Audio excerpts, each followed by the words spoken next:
Thomas Paine, Thomas Paine, Thomas Paine, Sam Adams, Sam Adams, Sam Adams, Benjamin Franklin, Benjamin Franklin, Benjamin Franklin.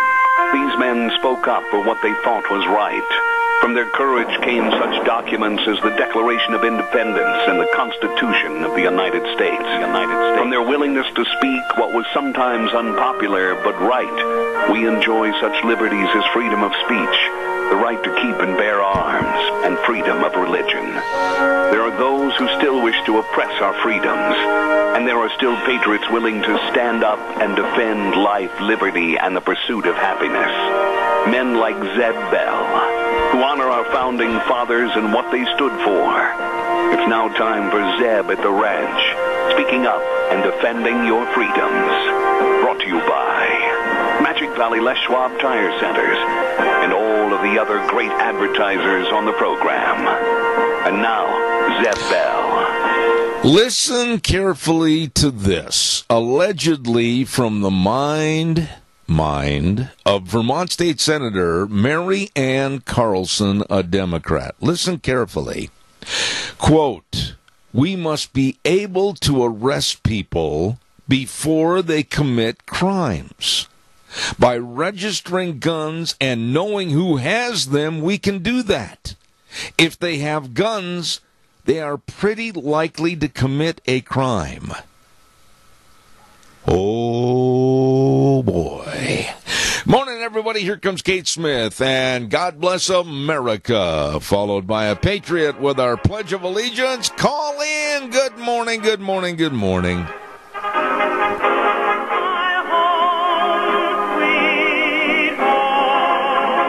And a good morning to you and yours as we get ready to rock and roll for another week leading us up to Independence Day. And that's the 4th of July next week.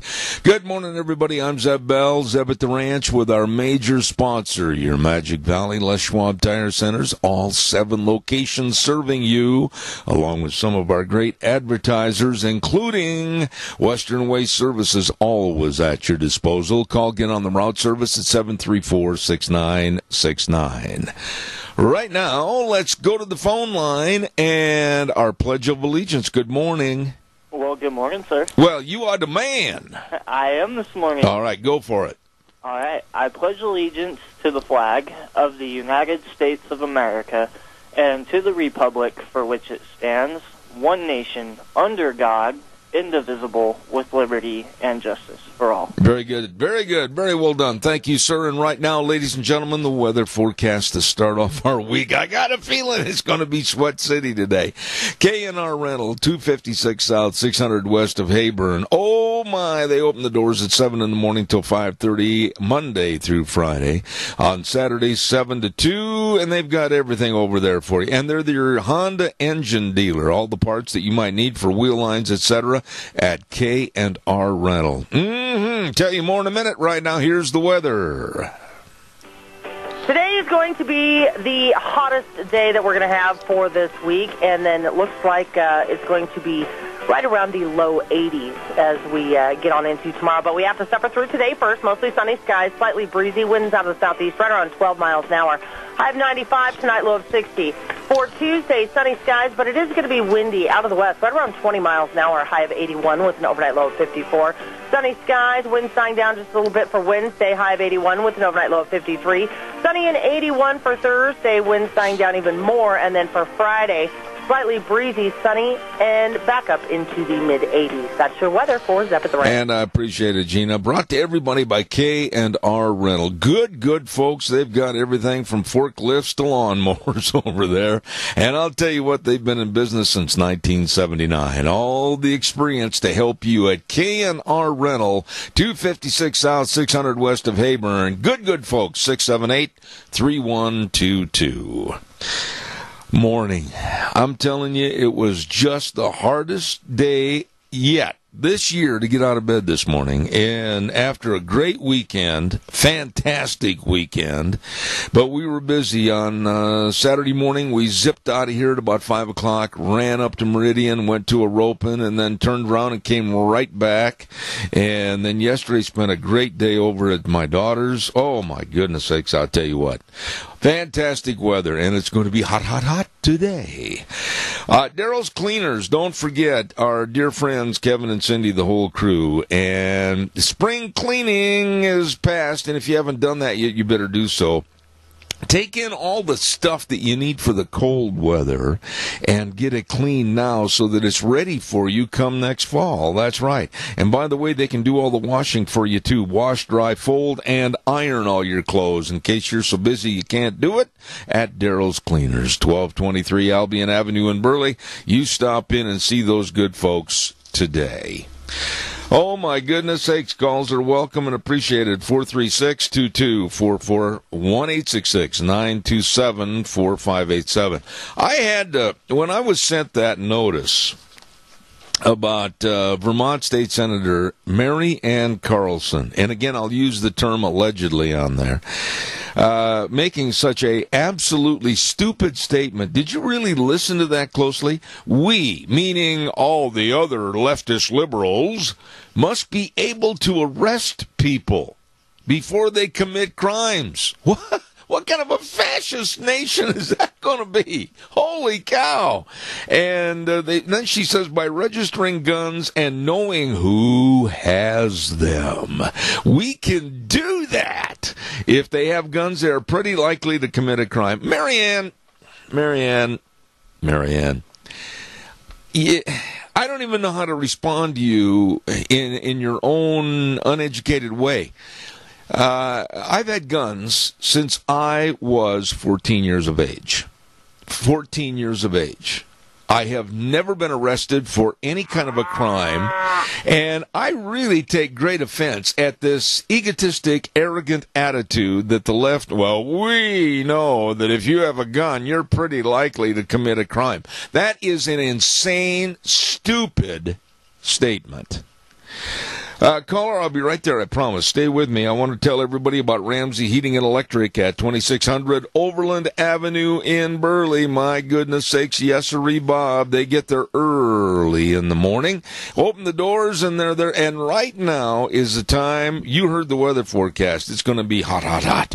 And it's time to make sure that your air conditioning unit has, of course, the very best of clean air filters. Well, they have them for you at Ramsey Heating and Electric. 2600 Overland Avenue in Burley, 678-0459, where they provide warm winters and cool summers. Ramsey Heating and Electric. Caller, good morning. You're on the air.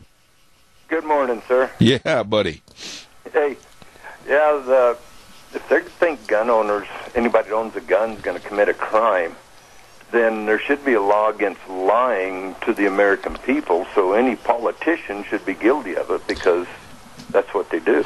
Well, you know, Doug, I am so offended by this blatant statement of liberalism and holier-than-thou arrogancy. If they own guns, they are pretty likely to commit a crime. I mean, the audacity of that statement just leaves me just with my fingers on the chalkboard. Yeah.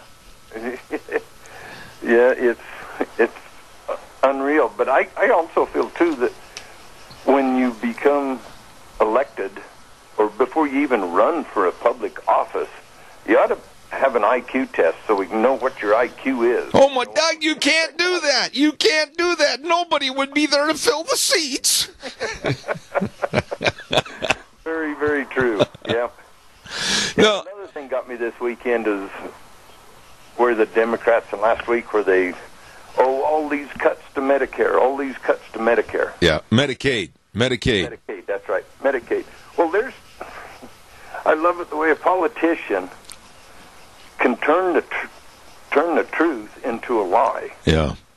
I mean, there's no cuts. All they are is not going to spend as much this year as they did last year. Well, let's do this. Later on this morning, and you've been an avid listener for a long time, you've heard me have this lady, Dr. Elena George from Atlanta, Georgia, She is one of the most respected people of knowledge on health care plans and programs in the United States. She's going to be on at 10:30 this morning, and we're going to discuss that. The costs. We're going to talk about the coverage. We're going to talk about the potential Medicaid cuts. We're going to talk about Planned Parenthood. And I'll guarantee you that if anybody knows what's going on with this new proposal of health care, she will. That'd be great. I'll be listening then. Now go make another cup holder. You have the original redneck cup holders. The original. There we go. There you go. There we go. There's a couple fakes out there, but they don't work as good as the original. They don't have the warranty. I love that. Hey, Doug, take care of yourself. Thank you. I got one more scenario to run by. Real quick. Okay. I bought a vehicle a while back, and I've neglected to check the oil. Or change the oil in it. Yeah. And my motor blew up. So what I'd like from everybody out there that has a driver's license, that owns a vehicle, if they could donate a quarter to me, then I could get my motor rebuilt. Are you serious? Isn't that the same as this health care? Oh, okay. You don't have, put it with the health care. There you go. There you go. My dad always told me, don't you dare start anything up unless you take the time to go check the oil, boy. But I heard that this weekend, and I thought, how appropriate. No kidding. I like that. You can use it anytime you want. All right, my friend. Go check your oil. Okay, take care. Thanks. Calls welcome, 436-2244, 1-866-927-4587. You know what? Last week on Thursday, I splurged. Last week on Thursday at Denny's America's Diner, I just sat down and said at Lunch Bunch, bring on those cream strawberry pancakes. Oh my gosh. Were they ever delicious? I loved it. Oh, I had the breakfast, the hash browns and the sausage with it. Yep, I pigged out. I porked it out. I did. I had a wonderful time. Denny's Restaurant, 611 North Overland in Burley, 291 Pole Line Road in Twin Falls. America's Diner. Absolutely. And Deanne did you have the same thing I had? They were delicious, weren't they, Deanne? And I urge you to stop into Denny's, whether it's breakfast, lunch, or dinner, anytime, all the time. The best food you've ever had, nicest people, and they are the home of Zeb's Lunch Bunch. Denny's Restaurant, 611 North Overland in Burley. Thank you very much. Oh, by the way, Burley Physical Therapy and Rehabilitation. I've really got to tell you about how much I appreciate those folks, because they really helped me through a rough time after I had that knee and that hip replaced. And, man, I was down in the doldrums, and then old Nick and the rest of the physical therapists got a hold of me. Man, I'm kicking a football again. And they absolutely can help you get back to being you. There you go, Burley Physical Therapy and Rehabilitation, 1263 Bennett Avenue, Suite 2 in Burley. And they know all the exercises, and they've got the only hydrotherapy pool in the area. Stop in. Give them a call, 678-1191. 678-1191, Burley Physical Therapy and Rehabilitation. Absolutely the best. Calls are welcome and appreciated. I heard something very disconcerting last week on the news. I think it was Thursday evening. And then I did some follow-up, thanks to my lovely bride, and verified everything that we heard on the television news with this story about let me get his name here, Dr. Robert Lawler. He is an obstetrician and pro-lifer, and he's a doctor in Illinois. Well, the state of Illinois, this ought to make everybody just sit up and take notice as to how inhumane our society is becoming. The state of Illinois passed a law that would force doctors to advise women to get an abortion. This is totally against the Hippocratic oath of physicians and doctors. They would be actually taking lives. And they were told that doctors could be fined heavily or almost put out of existence, or even lose their license to practice if they refuse. And I did a little checking on this, and yes, it is true. And SB 1564 amends the State Healthcare Right of Conscience Act and compels, listen to this, compels pro-life doctors and clinics to provide information about abortion and to, listen to this part of it, the doctors have to refer patients to healthcare providers who will perform abortions. And Dr. Robert Lawler said, no, I will not do that. I'm an obstetrician, so by the very nature, I have two patients, the mother and a baby. And it's ludicrous to think that I could refer my patients off, one to be executed, and the other to be mortally wounded for the rest of her life with a sense of regret. He said, I cannot and will not comply with this law that is a complete affront to my conscious beliefs, my firmly held religious beliefs, that life is sacred. I became a physician to help people, not to harm them. What are your thoughts? I stand for this man, and I salute him and other doctors that would stand up against a law that goes completely against the Hippocratic Oath. What are your thoughts? Give me a call. 436-2244, 1-866-927-4587. We are drawing closer to the big Rupert 4th of July festivities, and oh my goodness, it starts at the end of this week. Oh, they're going to have a ripping good time over there. June 28th through July 4th, Rupert's 87th annual 4th of July celebration. I'm talking major food all over the place. Hey, they're going to have great food booths and super entertainment and horse races. And I'm telling you, they're going to have lawnmower races, and they're going to have fireworks. Oh, and they're going to have mutton bust, and the list goes on and on. Wow, do they know how to have a good time over in Rupert for their 4th of July celebration 2017. June 28th through July 4th. Don't you miss it. Okay. Now it's your turn. Give me a call. 436. Come on. 436-2244, 1-866-927-4587. I'd like to see what you have to say this morning after a beautiful weekend. And we're going to talk a little bit about, let's see, what have I got here? Loretta Lynch. We'll go into that story in just a minute. Autumn Haven Assisted Living Center at 924 Christian Way in Rupert. Number to write down, number to remember, 436-3200. They are the only locally owned and operated assisted living facility in the Mini-Cassia area, and they would love you to stop by and visit and tour the facility for the possibility of your loved one staying there and living there. Oh my goodness, it's so nice, and they really, really care. Autumn Haven Assisted Living Center, 924 Christian Way in Rupert. That number again, 436-3200. They're small compared to some, but with a bigger heart than most. All right, now it's your turn. 436-2244, 1-866-927-4587. Loretta Lynch is definitely not out of the woods. The Obama administration is definitely not out in the clear.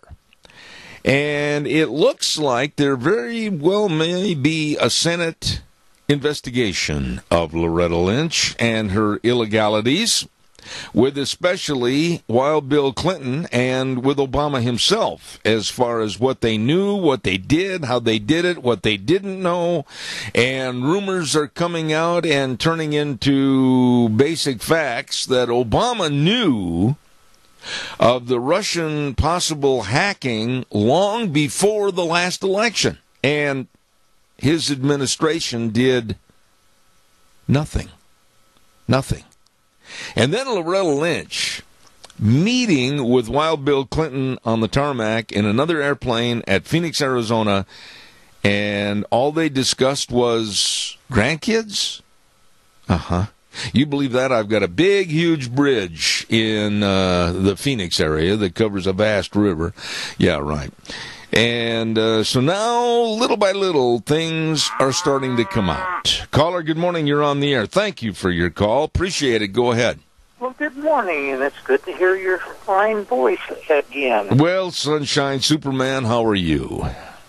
Well, I'm well, thank you. Okay. You know, isn't it amazing what it would be like to have an attorney under the gun with the other attorneys trying to bury you? You know, like Loretta Lynch. How are you going to get a conviction on her? You know, it's attorneys against attorneys. When Eric Holder was the Attorney General, and I think you'll agree with me on this. Laugh there. Yeah, I know, but when Eric Holder held that position, and we had the gun running to Mexico, and we had some other various problems that were really starting to come to a pinnacle of highlight during the Obama administration, he kind of packed his suitcase and left Dodge City. Then Loretta Lynch is in the same, I think, trouble right now because of lies, innuendos, and things that shouldn't have been done. And I think a big investigation is going to show the Obama administration was not the squeaky clean administration that some like Schumer and others have said that they were. You know, this is a plain case of obstruction of justice, what she has done. There's just no other way to put it, Zed. Well, I mean, there has to be a lot of questions and finger-pointing over what was done, what was not done, and how the Obama administration basically let the cat out of the bag about certain people that they were investigating and spying on and let their names be known, which is illegal. I mean, I'm very, very upset as to what took place over the last 8 years, and I hope it doesn't get swept under the rug. But, you know, there is someone in Congress that is a perfect person. And her name is Nancy Pelosi, because I heard her tell us that she was perfect. Why, for a minute. She's a wonderful person, and she does this and she does that. And she really thinks she is that great. Well, for a minute when you started that and you said there's only one person that's perfect back in Congress, and then you mentioned Nancy Pelosi, I thought that maybe Nancy spiked your cereal this morning. I don't know, but I heard something interesting yesterday. They were talking to Darrell Issa. Yeah. I don't know exactly how you pronounce his name, but he's a congressman from California. Yep. He said that Nancy Pelosi had spent $4 million out of her pocket to defeat him in Congress, and he said the total amount that was spent was $8,000. Well, all I know is that Nancy has a lot of money. All I know is that Nancy's husband is worth a bunch. All I know is that Nancy has been there way too long, and all I know is I hope they find somebody new. But how can you find anybody that perfect of what she says she is? Yeah, well, I agree. I mean, sometimes when you reach the pinnacle of perfection, you have to stand in front of the mirror. What's that? You know what Doug was talking about the oil, you know, and somebody help him buy a motor for his car? Yeah. That'd be a great idea. But in Washington, I think they need to spend a little money to get some grease, because the squeaky wheel gets the grease. I agree with you. Keith, thank you so much. There's a lot of grease in Washington, D.C. Amen. Appreciate your call, buddy. Thank you so much. I got another one waiting. Stand by. Thank you very much. Yeah, bye-bye. Hey, caller, give me just a moment. I'll be right with you, I promise. Don't you get mad. Don't you hang up. I'll be right there. You're the next call waiting. I want to remind everybody about Berry Equipment and Rental. Hello! Juan was on my program last week, as a matter of fact. Berry Equipment and Rental with 3 locations: South Lincoln in Jerome and Addison Avenue West in Twin Falls and 159 West Highway 30 in Burley. They have all the equipment to get the job done right. Equipment rentals, retail equipment sales. Oh, and they've got those great big wonderful Walker mowers, 0% interest for 48 months. Oh, I mean, you can mow like the pros do. All you have to do is stop in and see them today. Berry Equipment and Rental, Jerome, Twin Falls, and that big location at 159 West Highway 30 in Burley. Caller, good morning. You're on the air. Go ahead, please. Well, it is a good morning, Zeb. Personally, I think it's going to be awfully tough to get anything done with Loretta Lynch and a bunch of them because they've got layers and layers and layers of protection and to cover themselves up with. And I think the problem's going to be that there are lots of Republicans up there in the White House that have skeletons in their closet. And that's my opinion. That's why a lot of things don't get done. I agree with you, Tony. I think that we're going to see a lot of haranguing going on back there as to who did what and what is not done. And I think it's going to be a little tough to try to point the finger at anybody in the Obama administration for quite some period of time. Well, I think the best thing to do is just to move on, and otherwise there's going to be all these delaying tactics for the next 3.5 years, and nothing will get done about any of the problems we've got. I agree. Hey, by the way, Tony, how's Mary this morning? I hope everybody's chipper, and watch out for the heat wave we're going to have today, please. Oh, I know. Well, her condition is kind of iffy. Well, going to have to take it to a specialist or something. But anyhow, well, he's not throwing in the towel. No, believe me, as much as I know your wife, Mary, I don't think she'd ever throw in the towel. God bless both of you. Thank you very much. Okay. All right, my friend. Good people. Hey, I've got to do something here in a minute. We're going to give away some cookies. Yep, I'm going to give away a dozen delicious cookies from Sophie's Chatterbox, so stay tuned for that.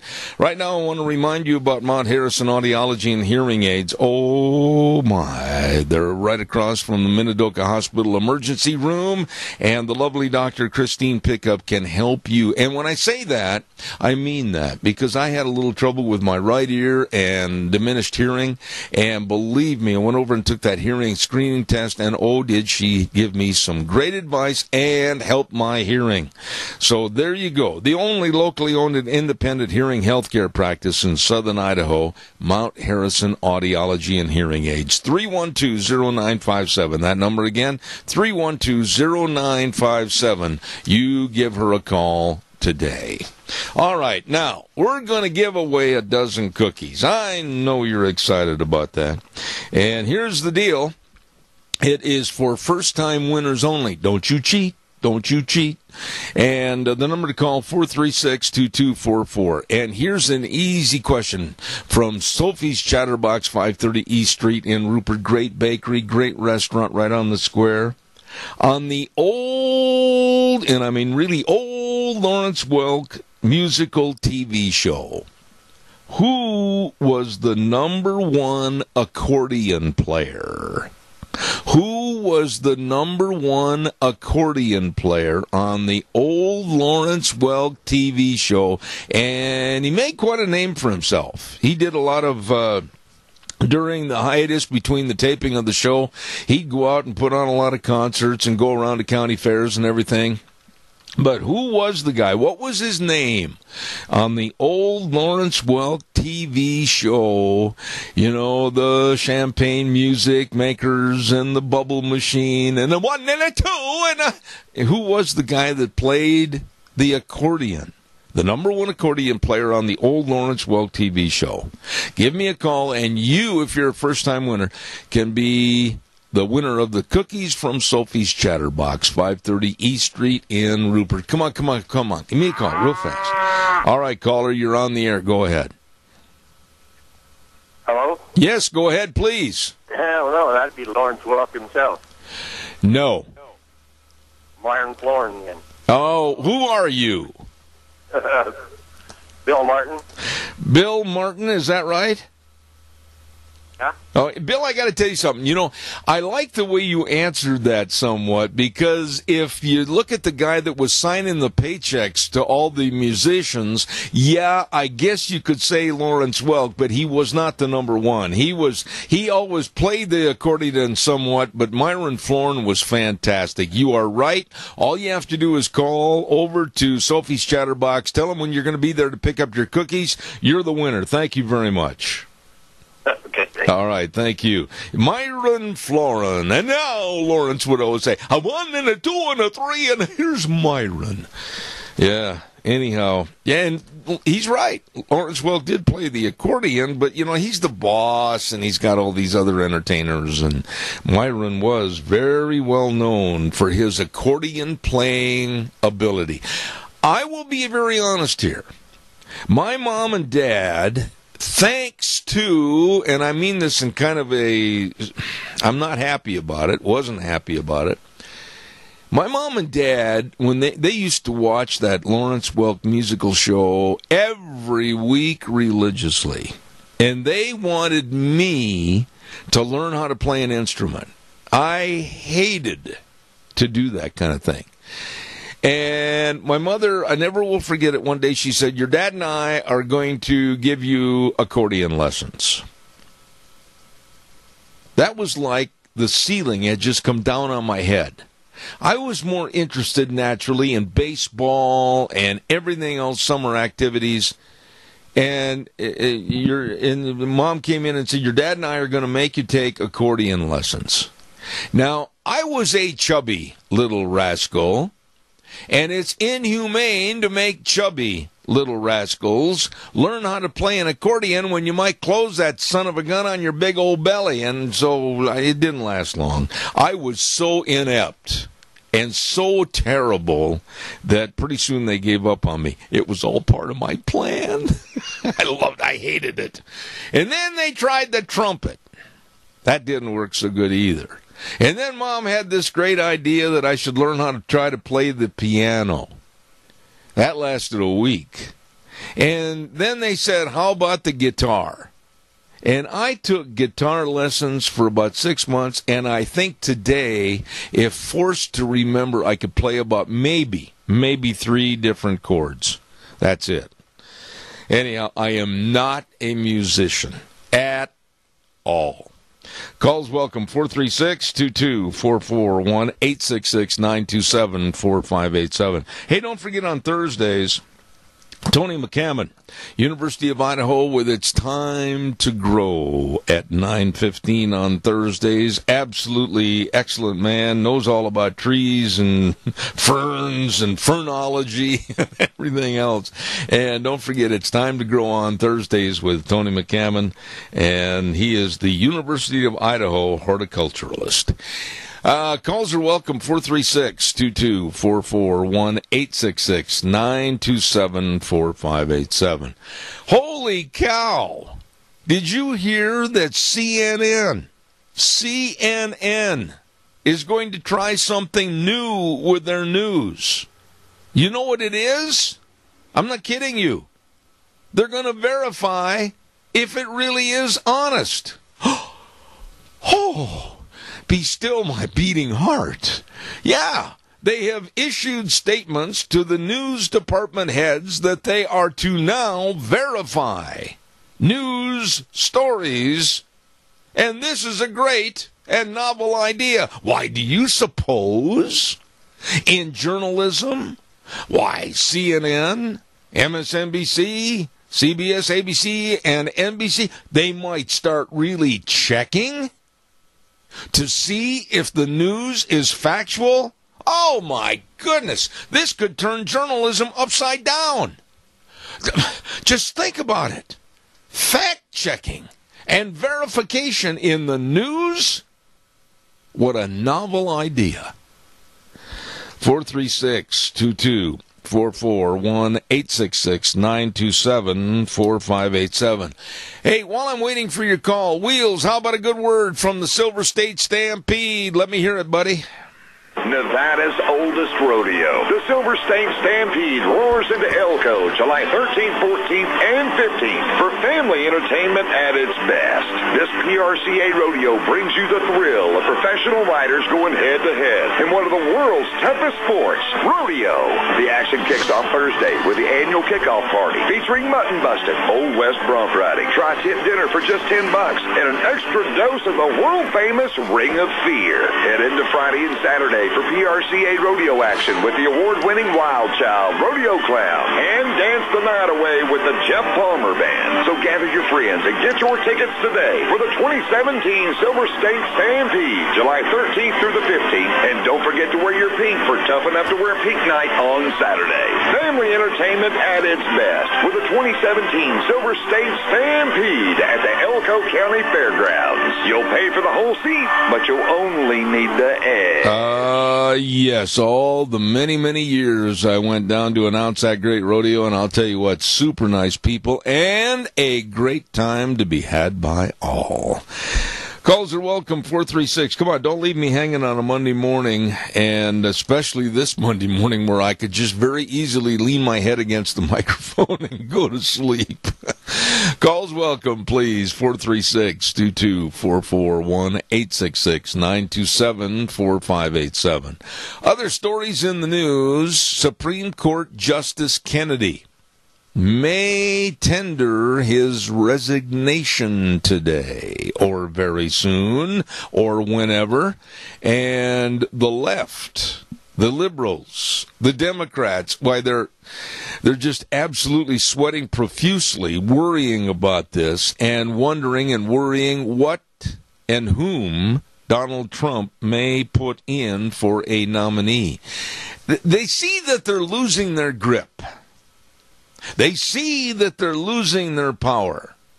They see that maybe they're losing their control of changing and transitioning this country to one of gimme, gimme, gimme, one of complete liberalism, one of, hey, you depend on everything from the government. The left is seeing a diminishment of their power. And they're absolutely going nuts. They can't stand this. They're tearing their hair out, and they're sitting there going, oh, my goodness, what are we going to do? We never thought this would change. Why now, if Supreme Court Justice Kennedy resigns, well, another conservative might get on there. And there goes our boat. We're going to have to take it out of the water. Good morning, caller. You're on the air. First of all, yes, I'm happy to hear their boat may be sunk. But anyway, back to the CNN problem here.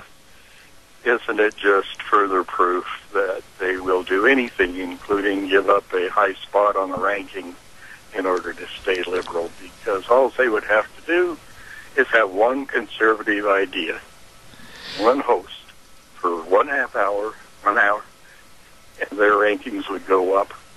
And they won't do it. You know, I was really shocked, caller. A great conversation here with you.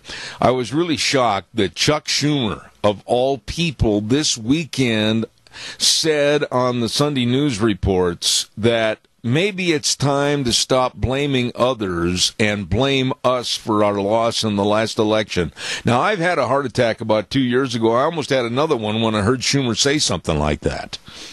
Well, I'm lucky I didn't hear that till now, or I would have had a heart attack.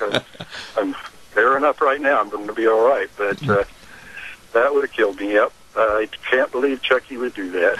You know, I think that finally a dose of reality is falling and being sprinkled into their lives to where it's like pixie dust. When Schumer and some of the others say, wait a minute, our approach on all these different attacks on Trump and so-called Russian collusion and we lost the election, so we're going to resist everything. Maybe a dose of reality is hitting these guys and girls, and they're saying, I don't think the American public wants to hear us whine anymore. Oh, I wonder what they'll do to punish Schumer for being correct and truthful. That's going to be dangerous for him, I would think. They certainly won't follow him, will they? Well, I can't imagine it'd be like a bunch of lemmings going over a cliff, but my goodness, what a great fall it would be. Yes, it would. I agree. Hey, have a great day. Thanks for your call. I appreciate it. Thank you. Oh, my goodness. When I heard Chuck Schumer say that, I was in mid-stride out of the living room, and a guy in mid-stride on 2 crutches, and then to all of a sudden stop and falter, it's not good for your health. But he honestly said that. He said it's time to stop blaming others and put the blame on us for losing the last election. Holy cow, that gave me trepidations. I thought, whoa, what happened? He really had an epiphany. We got to get a weather forecast on in here real quick. And then we're going to talk about poor Bernie Sanders. Oh, I feel so sorry for him. Anyway, our weather is brought to you by Riverview Urgent Care at 382 North Overland and Burley. Twin Falls Urgent Care, 2392 Addison Avenue in Twin Falls, Addison Avenue East. And Jerome Urgent Care, 133 West Avenue A in Jerome. Minor emergencies, major care. The doctor will see you now, not in 4 or 5 days. And they're open 7 days a week, serving you and your family, your neighborhood. Stop in and see them. Minor emergencies, major care. Here right now is Gina with the weather. Today is going to be the hottest day that we're going to have for this week, and then it looks like it's going to be right around the low 80s as we get on into tomorrow. But we have to suffer through today first. Mostly sunny skies, slightly breezy, winds out of the southeast, right around 12 miles an hour. High of 95 tonight, low of 60. For Tuesday, sunny skies, but it is going to be windy out of the west, right around 20 miles an hour, high of 81 with an overnight low of 54. Sunny skies, winds dying down just a little bit for Wednesday, high of 81 with an overnight low of 53. Sunny and 81 for Thursday, winds dying down even more. And then for Friday, slightly breezy, sunny, and back up into the mid-80s. That's your weather for Zep at the Ranch. Oh, thank you. Oh, we can handle it. Just drink lots of water and try to stay out of the direct sun in the hottest part of the day. Hey, don't forget, weather brought to you by Riverview Urgent Care at 382 North Overland and Burley, Twin Falls Urgent Care in Twin Falls on Addison Avenue East, and Jerome Urgent Care on West Avenue A in Jerome. It's true. Minor emergencies, major care. You be sure and stop into the urgent cares today.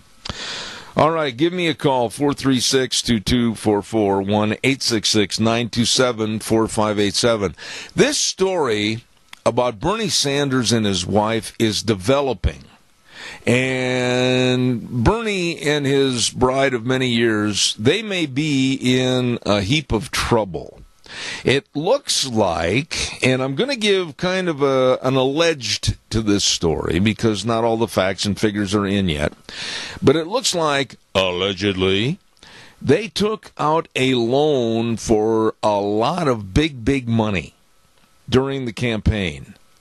And they used what they said they had as collateral to back up that loan, but quite frankly, they didn't have it.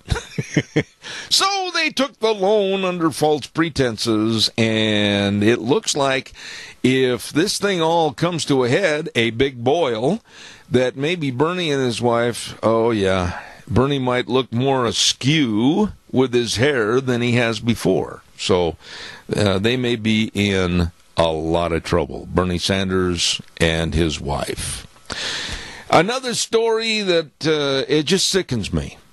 It just sickens me. Convicted traitor to the United States of America, Bradley Manning. Now, you'll notice I will not, and I refuse to, no way nada, will I refer to Bradley Manning with his transgender name now. Won't do it. Committed the crime as Bradley Manning. That's the way it's going to be reported.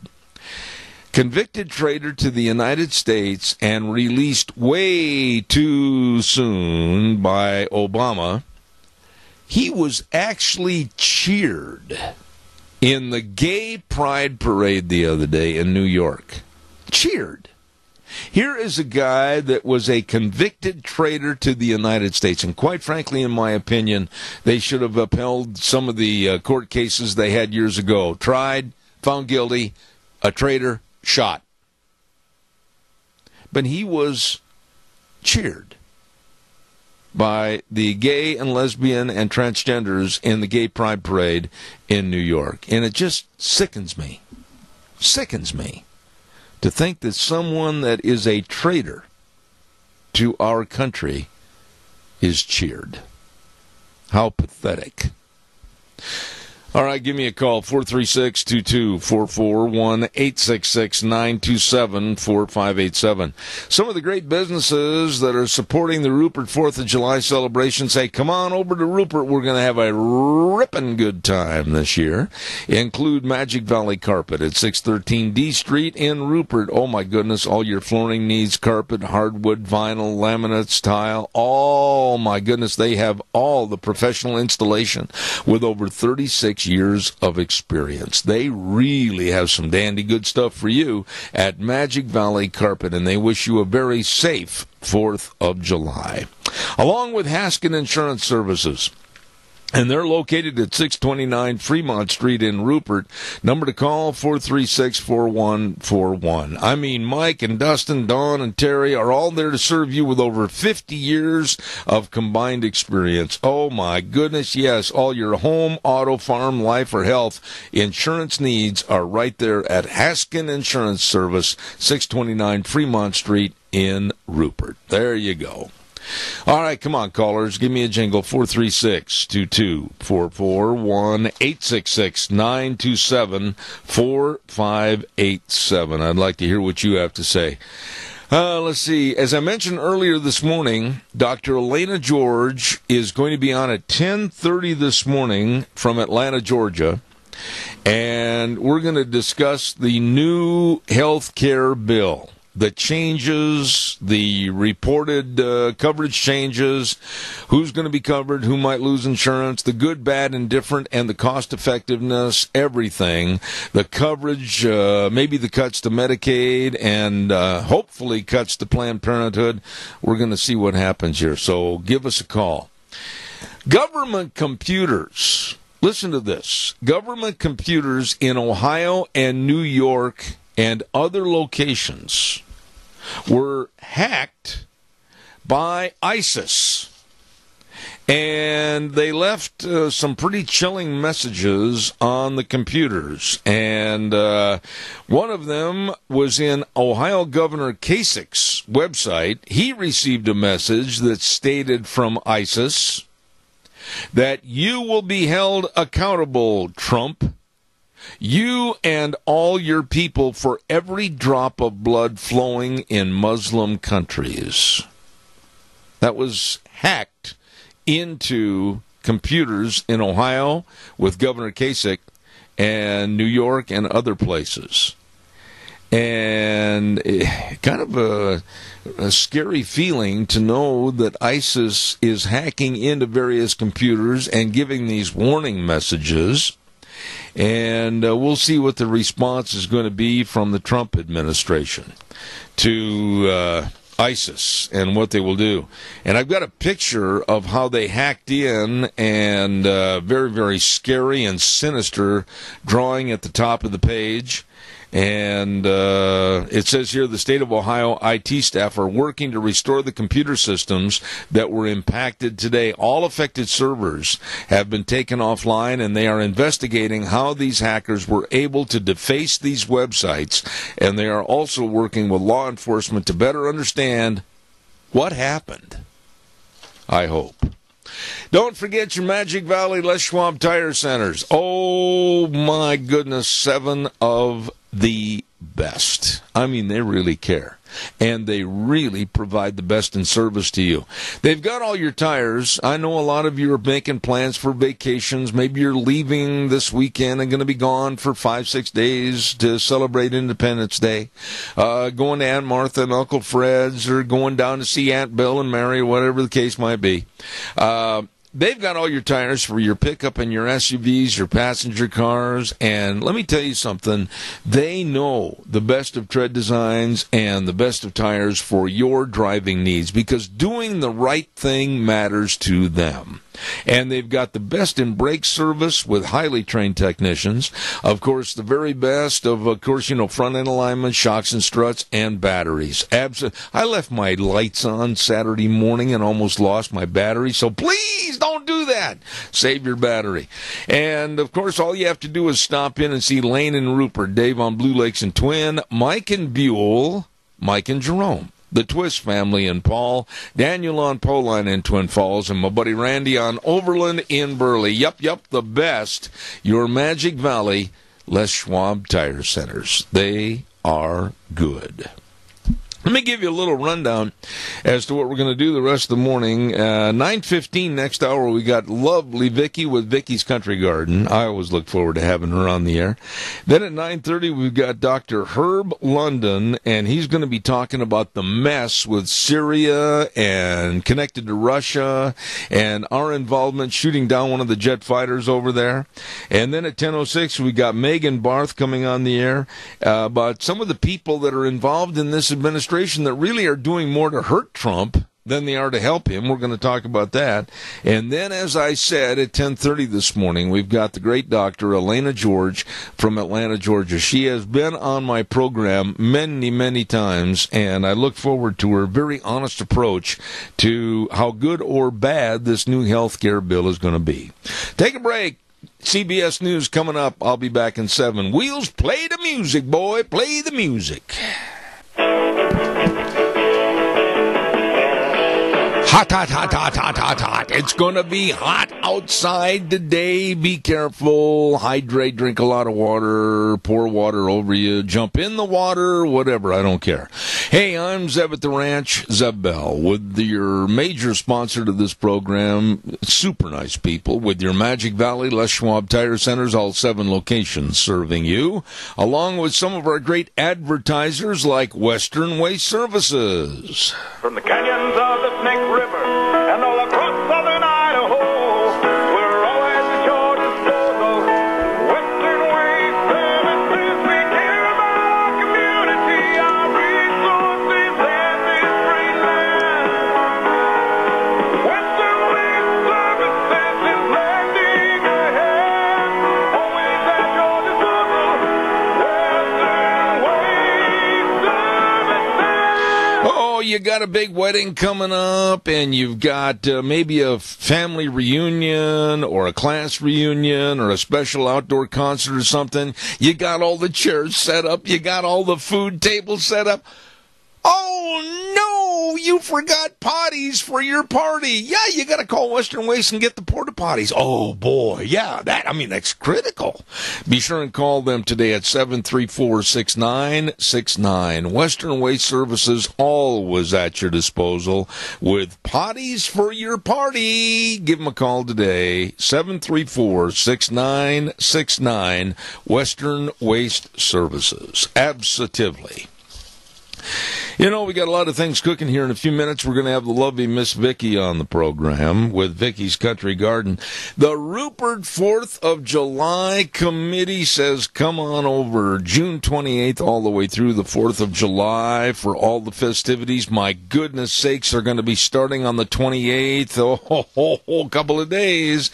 And don't forget on the 1st, July the 1st, they're going to have the first annual mutton busting competition at the fairgrounds. And it's going to be on July 1st. And oh my goodness, is this going to be a lot of fun. It's open for kids 4 to 8 years old and up to 60 pounds. Like if you weigh 120 pounds, nope. $10 entry fee. That should be a lot of fun. Just one of the many, many things that they're going to be doing for fun at the Rupert 4th of July celebration, 87th annual for Rupert. You be sure and be in attendance. Okay? Oh, my goodness sakes, 4th of July already. It just seems like yesterday we were just kind of throwing the garbage in the boxes and the wrapping out from Christmas. Holy cow. Hey, by the way, too, I'm pretty impressed with Dr. Bill and Dr. Liz and the whole crew over there at Ark Animal Hospital, 750 21st Street in Heyburn. You know, they're right near the Connection Credit Union. Well, they have the warm hearts for the cold noses. Yes, they do, Dr. Bill, Dr. Liz, and the staff. And they remind you that summertime is tick time. It's ticks and fleas. And if you take your pet fishing, hunting, or even at home, watch out for ticks because the pets, can give you the ticks. And you're sitting on the floor scratching and itching with them. Be prepared and make sure you take your dogs over there to Ark Animal Hospital at 750 21st Street in Heyburn. They do have the warm hearts for the cold noses. Really nice people over there. I want to thank everybody, and I mean everybody, last week on Thursday for Lunch Bunch. It was outstanding. We had a pretty full house and great food and a lot of fun, and our thanks go to all the gift certificate donors, etc. It was Thomas's birthday last Thursday, and everybody sang happy birthday to him, and it's just a lot of fun. So thank you to all the Lunch Bunchers. And next month, can you believe already it's going to be the month of July next month, and we're going to have Bring a Friend to Lunch Bunch, and we're really looking to pack the place to the gills at Denny's Restaurant, America's Diner. So thank you very much. I have had these next folks on my program for years and years and years, and believe me, I trust them, and you should trust them also, because with the highest integrity, they uphold high ethical standards with unquestioned integrity, and I'm talking about Hanson Mortuary, 710 6th Street in Rupert, with Joel Heward, his family, and his staff serving you. There is no time that is more tumultuous than when there's the passing of a loved one. And they can help you and will help you. And they'll even go to the rural towns and churches to assist you and help you with all the arrangements. All you need to do is give them a call. And that's at 436-5636. And by the way, they're going to have a 4th of July Veterans Breakfast at Hanson Mortuary starting at 8:30 on the 4th of July before the parade starts. Oh, bacon and cheese, potatoes, crepes, everything. I'm looking forward to that. Going to be a dandy deal. Hanson Mortuary, 710 6th Street in Rupert. Oh, my goodness. Calls are welcome and appreciated. 436-2244, 1-866-927-4587. I think tomorrow I'm going to take a little time on the program, maybe in the first hour, and talk about customer service. How many of you agree with me that there are a lot of great businesses out there that really provide a lot of customer service, and they're right there to serve you, take care of you? But then there's some that absolutely have not received the memo. I dealt with a company the other day, and I was put on hold not once, but twice. And each time, the first time was for about 8 minutes. I timed it. Second time was for 10 minutes, waiting for people to answer my questions. The second call was for the manager to come on and probably give me some very decisive answers to my questions. Nobody, and then finally they hung up. They never did respond. I urge businesses to please pay attention to your customer service. If that light is blinking and there's nobody talking to that customer, that means you may have a customer that waits for a while that's not going to be a customer anymore in the future. 18 minutes, I don't have time for that kind of foolishness. And then to have the phone go click, I'm never going to call back, and I'm never going to shop at that store again. Calls are welcome and appreciated. 436-2244, 1-866-927-4587. Don't forget Cameron and Siemens Insurance, Highway 24 in Rupert. Oh, my goodness, they really serve you with life insurance, health insurance, retirement planning, employee benefits.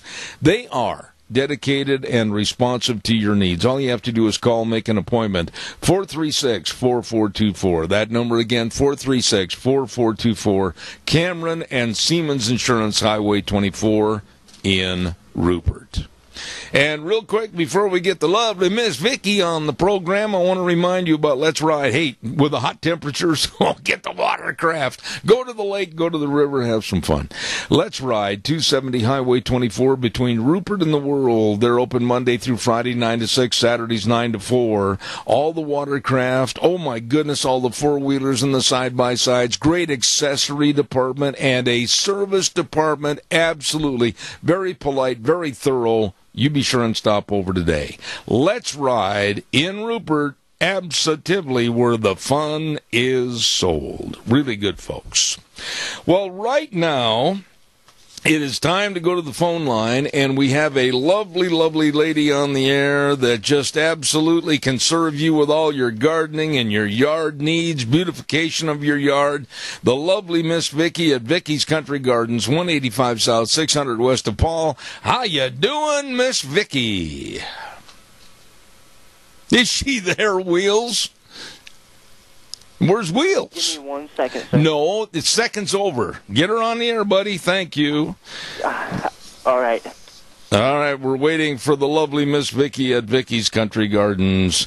And, of course, a great place to get all your gardening needs, your plant needs, all your roses and your perennials and your rock and bark and decor items. Okay, Wheels, where is she? I'm not sure. The lady's still trying to get her. No. I'm not sure if she's in her office or not. Well, just tell the lady it's now or never. We have to get her on the air. We have to fill this time. And so we're waiting, not patiently, for the lovely Miss Vicky to get on the air. Coming up at 9:30, don't forget Dr. Herb London. And he's going to be talking about the mess over in Syria and what kind of ramifications it's going to be for us and the rest of NATO, etc. And then at 10:06, we've got Megan Barth. And then at 10:30 this morning, talking about health care with Dr. Elena George. Wheels, Sir. Is she there? Yes, sir, she is. I was getting nervous there, lovely Miss Vicky. Oh, never fails, Zeb. I might be late, but I'm always here. Okay, all right. Hey, it's warm out there. What about the gardens? What about the crops? What about the lawns? Holy smokes, it's going to be a sizzler today. It's going to be a warm one, and get stuff watered up early so it's got the moisture up in the plant. Don't try watering when it's 95 because that can cause problems. So either, on these warm days, either early mornings or late evenings is your time to do your watering on your plants so you don't get into trouble. Okay, now I have a letter. I've got about 4 letters, as a matter of fact, and I'm going to, boy, some of these are 2 pages long. I can't read all of that. But this letter came in right after the program last week, and I'm assuming it's by a gentleman, and he says, would I be smart to put mulch around my plants to help keep some of the moisture? That does help a lot. Some people use grass clippings. Grass clippings can kind of get to smelling a little bit. They kind of start to mold and they kind of get a rotten smell. But they do help with the moisture situation. You just have to be careful not to get things too wet when you put mulch around. But it does help a lot. It keeps that ground cool and keeps the moisture in there for the plants to work with. Okay. A lady wrote it, and this is kind of a funny little letter. She said, I don't like bugs. I don't like to be around bugs. And then somebody told me that I need to get rid of the bugs by grabbing them by hand and stomping on them. I don't want to do that. What do I do?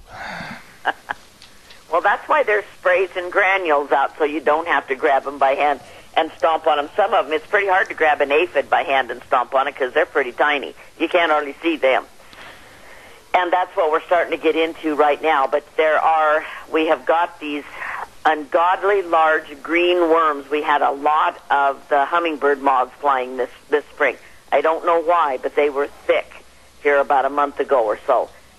And everybody thought, oh, those are so neat. They're like little hummingbirds. Well, they're not. They lay eggs, and now we have an infestation of tomato hornworm. And unless you fish a lot, they're not a good thing. Really? You can use them for fishing? Oh, yeah, you can. Really? They're ugly, but you can. Okay. But they're green. They're kind of a chameleon. They'll change color depending on the color of the plant. Most of the time, they're a bright green with kind of black stripes on them, little black stripes on them, and they literally get like a horn that comes right out of the top of their skull, their head there. Oh my They goodness. are the eatinest critters you've ever seen. They'll eat cabbages. They can get into tomatoes and eat leaves and stuff off of tomatoes. I mean, they're going to be on the stems. They're going to be crawling. They look like a large caterpillar. But wow. they're a green, ugly thing. They're a lime green usually. That's in a brown situation, they can be tan or brown. Okay, now that's the scientific kind of declaration. They're green and ugly, right? Yeah, that's that scientific terminology. They're green and really ugly, and you don't really want to step on them because they're squishy too. And you're saying that they got a horn coming out of their head, kind of like a Minnesota Viking fan? Yeah, it's like an antenna or a spike thing that comes. A couple of them that come. They look just like little horns coming out of the top of their body. Holy man. But they are an eating machine, and it's hard to find them. It's hard to see them. And if you find them, you want to get some. You just want to start getting some dust. They're easy to kill, but you want to get some dust on them and kill them because they can eat a cabbage and stuff like that. Right now, the moths and stuff are flying. Cabbage worms are going to be hitting us hard, and these are one of the cabbage worms that will be getting us. No kidding. Holy cow. Did you ever stop and think, Vicki, where in the world did we get all these varieties of these crawly things? I mean, my goodness, these green ugly bugs, worms, they sound really bad. They are, and they start out real tiny, and I don't know where we're getting all of these, but they've been around. I just think that we're just getting a bigger infestation of things. People haven't been killing them as much. Everybody thinks the adult in these is so cool because it looks like a dang little hummingbird, other than it doesn't have colors. Oh. But if you look at it, it's a big flying moth with a beak on it. Okay. That comes in and drills in and knocks holes in your plants. I would love to hear you give a description of a crime and a criminal because, boy, you do it in a very blunt way. Well, there's no nice way of saying they're big, ugly, and green. I mean, they are. They're just. And I've had two different people that have brought them in jars and go, "What is this?" And I'm like, "Well, if you ain't fishing, it's a miserable worm that's going to eat your garden." Yeah. And they'll eat a fuchsia. They love fuchsia plants, which is a flowering plant. Wow. But they'll get into your flowers. They'll get into your vegetables. They'll get into pretty much everything that's on the ground. And but they will eat. There's no doubt about it. You know, I had a letter, and this one is from a lady that lives in your area, over in Rupert someplace, Rupert Paul. And she said, you know, you always give tips about how to grow a garden, what to do in the garden and everything. What about tips for gardeners in hot weather? What should they do to avoid heat stress or something? That's a good question.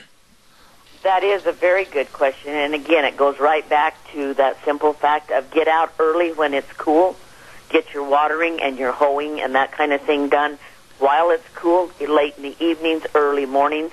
Always, put a hat on, sunscreen, drink a lot of water if you have to be out during the middle of the day. Some people really like the heat, and they like to get out in it. I'm not one of them, but there's some people that like it, but it is dangerous. And so if you're going to be out doing your yard work and that type of thing, I would get it done very early or late in the evening and then find an air conditioner and a nice glass of iced tea and then just watch the plants grow. My, how things have changed. Glass of iced tea, you say. You and I have changed, haven't we? We've got older. Yes, we have. I used to be able to tolerate some of that heat a little bit better, but no, I don't care for the heat that much, but and it is very dangerous when it gets up into these 95 and 100-degree days. You don't want to overexert, and it doesn't do your plants any good either when you're out there throwing water and fertilizer and that kind of stuff on them. You're going to burn them. So they need to have their moisture in the ground so they can utilize it and be ready for the heat. And then you need to be able to, kind of go shopping or sit in the house.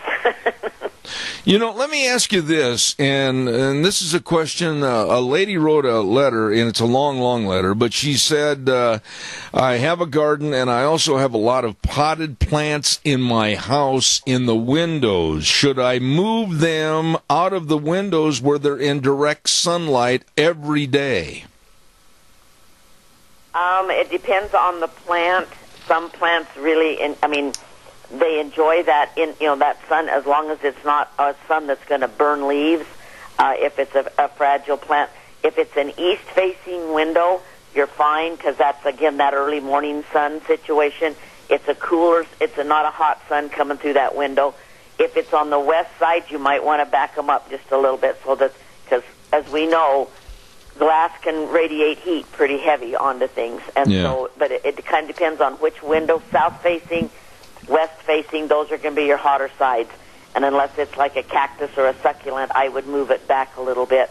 East facing windows, if you've got plants in those, they should do perfectly fine, because that's a good, cool sunlight coming in on them. Okay. Now, I've got a question. I'm pretty fussy about my lawn, as you know. We really take care of our lawn, and Deanne takes care of all of her flowers and everything else.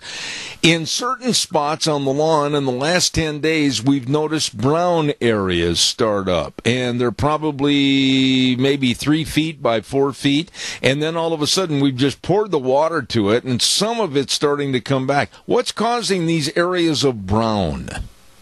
Well, it can be a couple of things. It can be either if you've got a sprinkler or whatever, a sprinkler's not covering just right, but this is the time when you see those brown spots coming in your lawn.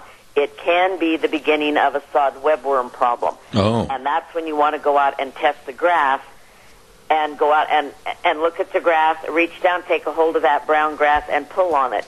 If it comes up in your hand real easy and there's no root on it, you have a sod webworm problem. He's down there eating it off right at the root area. He's eating your roots right off. Is he big, green, and ugly? No, he's little, white, and fat. Oh. So what do we do then? There again, you have to get a granule down that will stop him from working. They recommend putting the chemicals down, figuring around the 1st of May and the 1st of July, because when the ground gets hot and it warms up, and that's when they come up and start eating. You know, that's when the eggs hatch and they come up. They don't like dry conditions, and so when you see that brown stuff and everybody starts throwing the water to it, that allows them to eat 24/7. Oh, my goodness. So you're actually hurting your lawn by watering it more. Yes. If it's not a dry spot, as far as being a little bit of a hill or a sprinkler problem or something like that, first thing first, test the grass and see if it's still attached. And if you've got, if you pull on it and it's like, trying to pull grass up, you just can't do it because of the root section. If you take a hold of it and pull on it, it comes up in your hand real easy, then you need to start looking deeper into what's causing that, because something's eating your roots, and it's probably a sod webworm. Holy we cow. have them in this area. Okay. That's that little white butterfly that flies along over the top of your lawn that everybody thinks is such a cute little guy. Not necessarily. He's laying eggs. Really? And that's the little sucker that's down there chewing on your roots. So in other words, when we see those little white butterflies, they're actually strafing and dropping little bombs of insects that are going to cause us trouble. Can do, yes, they are. Holy mackerel. All right, well, listen, that helps me. But yeah, you've just got to get some chemical down, but you don't need to doctor the area that's brown. You put it in there, but they've moved into the green area. Oh. And they only their body structure can only handle moist soil. Holy so the cow. extra watering just lets them eat all the time. Otherwise, they come up and eat at night when it's cool. Okay, well, listen, real quick, what's going on? Anything special at Vicky's Country Garden this week? Tell us quickly. Well, we've got all of our vegetables, all of our annuals, and our fruit trees are all on sale. 25% off of all of our vegetables and annuals, so if you still need some stuff in your garden, we've got a good supply of stuff left. Fruit trees are 20% off, and we've got new bark, new rock, all kinds of stuff in for the 4th to get everything cleaned up and spruced up for the 4th of July parties. Wow, you do a great job. I enjoy having you on the program. The lovely Miss Vicky at Vicky's Country Garden, 185 South, 600 West of Paul. Vicky, what are the hours for this week going into the 4th of July weekend? Well, our hours are going to be 9 to 6, Monday through Friday. On Saturday, we're going to probably go to 10 to 5 on Saturday, and we will be closing Sundays now. Okay. Unless they need something, they can call and make an appointment while I'm in here watering. I'd be glad to load them with bark or that type of thing if they'll just make an appointment with me. And Vicky's advice for today is look out for the ugly green worms. This is true. Either go fishing or dump some dust on him and kill him. One or the other, but get rid of him. Okay, Vicky, God bless you. See you next week. Thanks so much. right, Zeb, see you. I love that lady. Vicky at Vicky's Country Garden, 185 South, 600 west of Paul. And the show called Gardening for Idiots, named after me. But, boy, does she ever answer those questions. I appreciate it.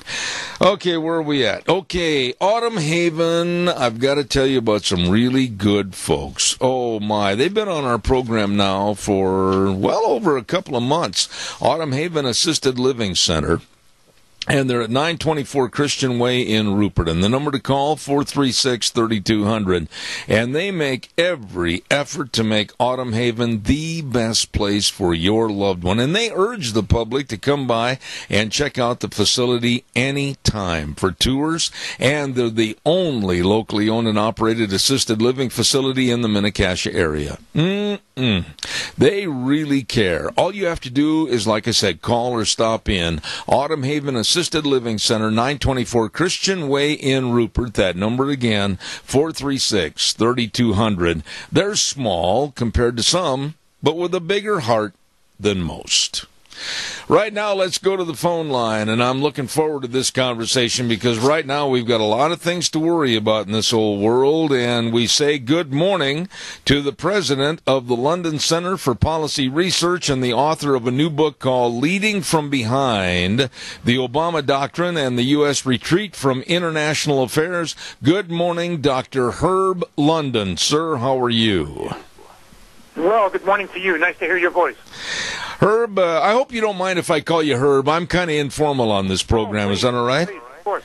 You know, I'm really concerned as to what was handed down, if you will, to Donald Trump. We've got a mess now with North Korea.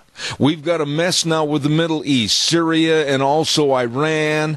And this Syrian situation now with the United States shooting down a Syrian aircraft, how worried or, quite frankly, scared are you about what might develop in that area? Well, I'm worried about what's happening on the world stage.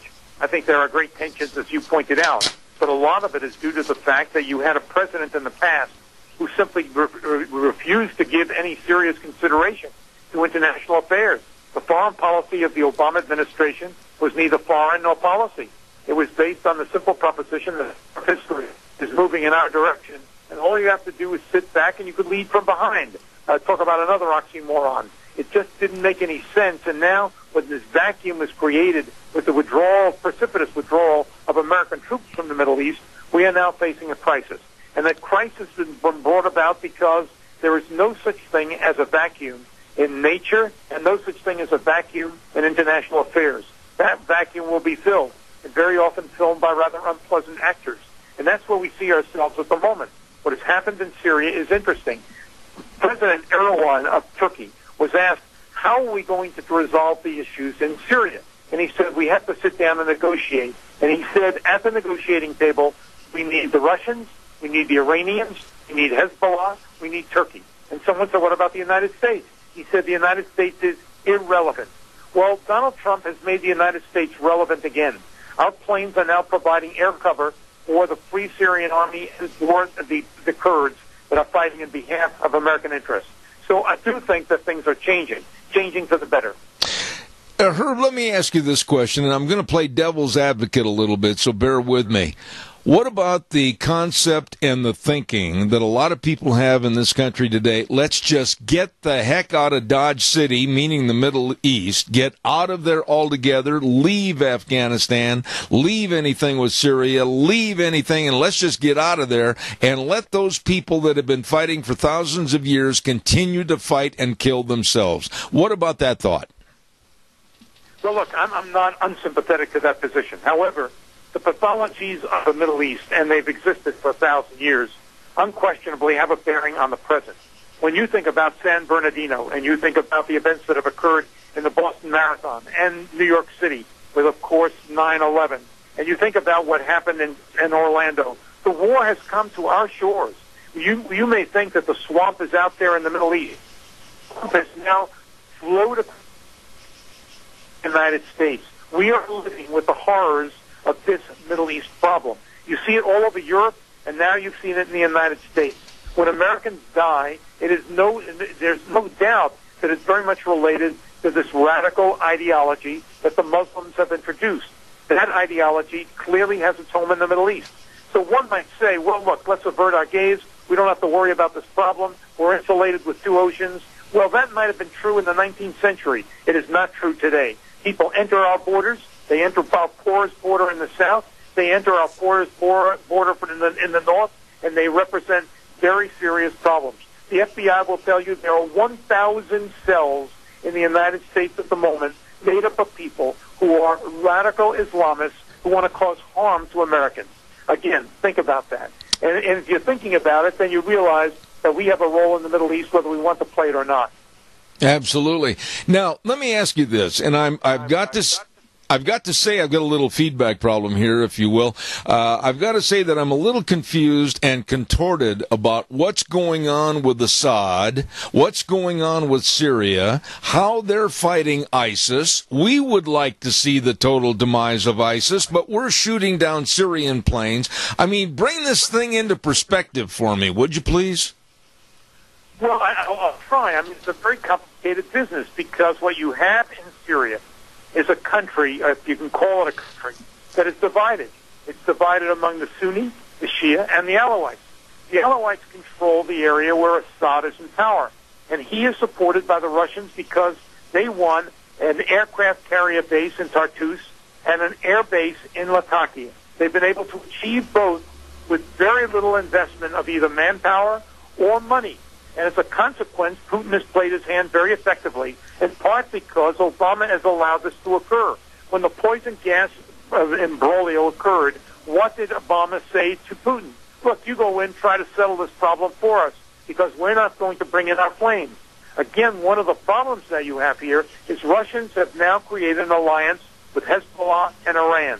The Iranians have a landmass that goes right from Iran itself all the way to the Mediterranean through Lebanon. They've created an empire. That empire, that Shia empire, represents a threat to the Sunni nations, represents a threat to the stability in the area. So it is a very complicated business indeed, but what you're doing, what the United States has been doing, is virtually nothing until now.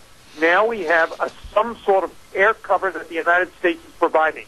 The United States has insinuated itself into this war, but we're not going to put troops on the ground. The troops on the ground represent the Peshmerga and the Kurds who are fighting on behalf of American interests.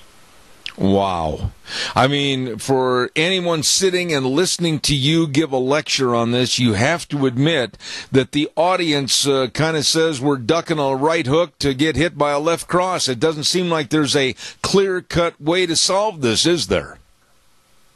Well, Seth, look, I think that you're exactly right. There is no clear-cut way to solve this.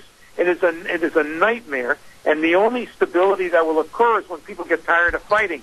And again, that probably means to the dismemberment of Syria. Syria will not be a country. It will be split into at least 3 different parts. Those parts will represent different, you might say, colonies, but they're not going to be, you're not going to have Syria as a nation.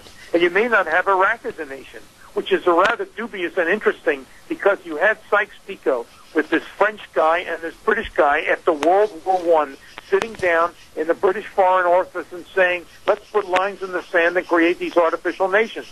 Well, these artificial nations have now fallen apart, where you have a warlords who control this area, and you've returned to the pathologies that existed in the Middle East roughly 200 years ago. So, again, is there an easy solution? Of course not. But again, one of the things that you have to remember, even though there isn't an easy solution, the swamp and what comes out of that swamp does affect the United States, and again, representing the fact that so many issues have occurred in America and Europe that have affected our stability, that it's important for the United States to be represented in that area.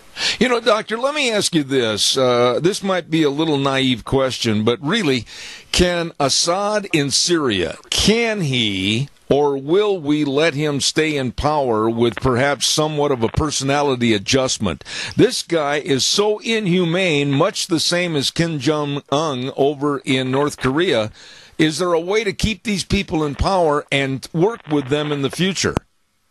Oh, boy.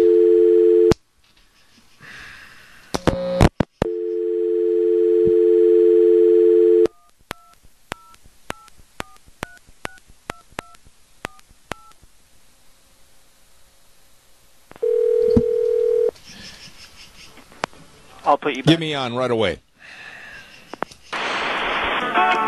And we had a line breakup on the phone. Cut the music. Thank you, Wheels. And hopefully our guest is still on the phone. Is he there? Yes, I am. We had a line breakup here just technically for a few moments. I'm sorry about that, Doctor. Let me ask that question again. Is there any way that we can keep Assad in power, much the same as Kim Jong-un over in North Korea, or give them personality adjustments, or do we have to remove them from power to keep the world at somewhat of a peaceful balance? Well, the only way in which Assad leaves is if the Russians say he is irrelevant and unnecessary. Keep in mind that he is clearly a puppet of the Russians, the Iranians, and Hezbollah. He has no power of his own. The Quds, or the Iranian Revolutionary Force, is actually fighting the war for him. He has no army. He has no resources. He is there at the behest of the Russians. The day the Russians say he's unnecessary, he's gone. And so if the United States sits down with the Russians and says, you know what, we don't want Assad, you probably do not want Assad, he's got to go. Put some other puppet or figurehead there, and we'll be happy. That is, I think, a very likely scenario. More significantly, the United States ought to say to the Russians, look, you invested very little. You managed to get the aircraft carrier base and the air base in Latakia. Let's avert our gaze.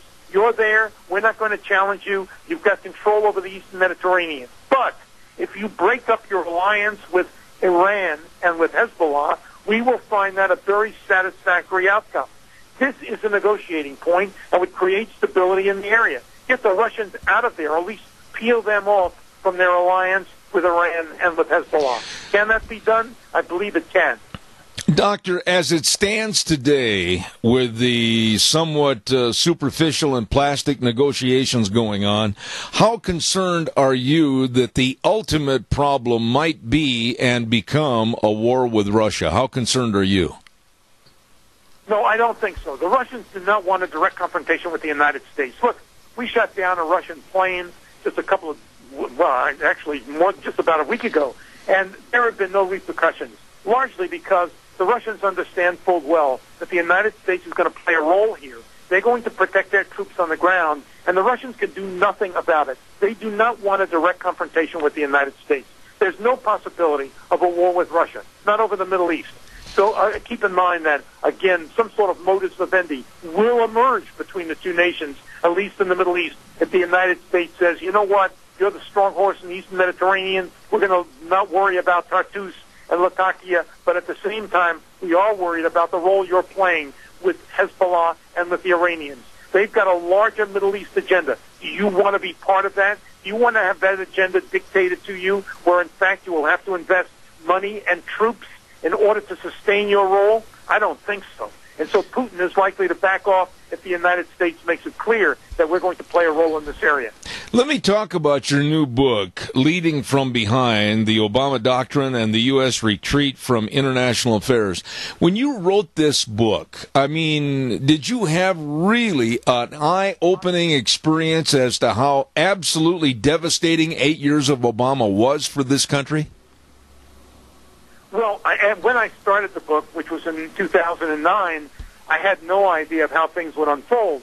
But it became perfectly clear to me, based on the philosophical assumptions made by Obama and the way in which his foreign policy team behaved, that he was not really interested in directing American interests throughout the globe. His view was, as I indicated to you before, we can simply sit back and let the forces of history determine what happens. It's a kind of Marxist view, a kind of dialectic of the future, that there's a determinism to the way in which history evolves. And it's not necessary for the United States to be involved. His belief was that whenever the United States did get involved, it only had some very negative ramifications. That was a very naive and misguided thought, but that's what he believed. As a consequence, for 8 years, the United States did virtually nothing on the world stage. We signed a treaty with Iran that gave Iran everything it wanted in the way of nuclear weapons.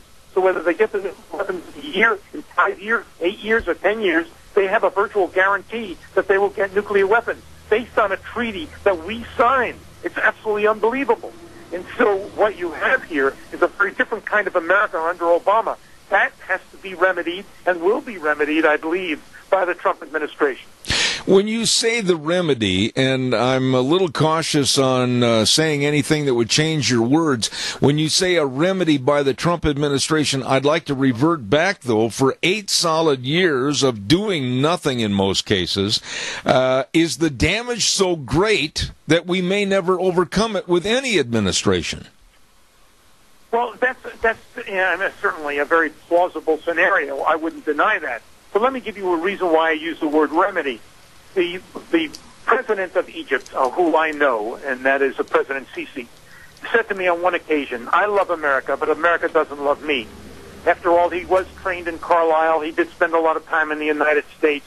He knows America. But when he said America doesn't love me, what he was suggesting is that the Obama administration did not provide the preparations for war that he needs in order to fight these battles in the Sinai against ISIS and Al-Qaeda. And he's been very, very discouraged, largely because the Egyptians have been taking heavy casualties. The United States has not been helpful in the slightest. Now with Trump, the Trump administration, Trump goes to Riyadh, sits down with Sisi and says to Sisi, "You want the Apache helicopters? You got them. You need American logistical support? You've got it. You need the kind of intelligence that we can provide? You've got it." And so Sisi has turned around and has said, for the first time in virtually a decade, I feel confident about the alliance or understanding that exists between the United States and Egypt. That did not happen with Obama. And that's what I meant by remedy. You have to restore the confidence in former allies, make it clear to them that the United States has their back.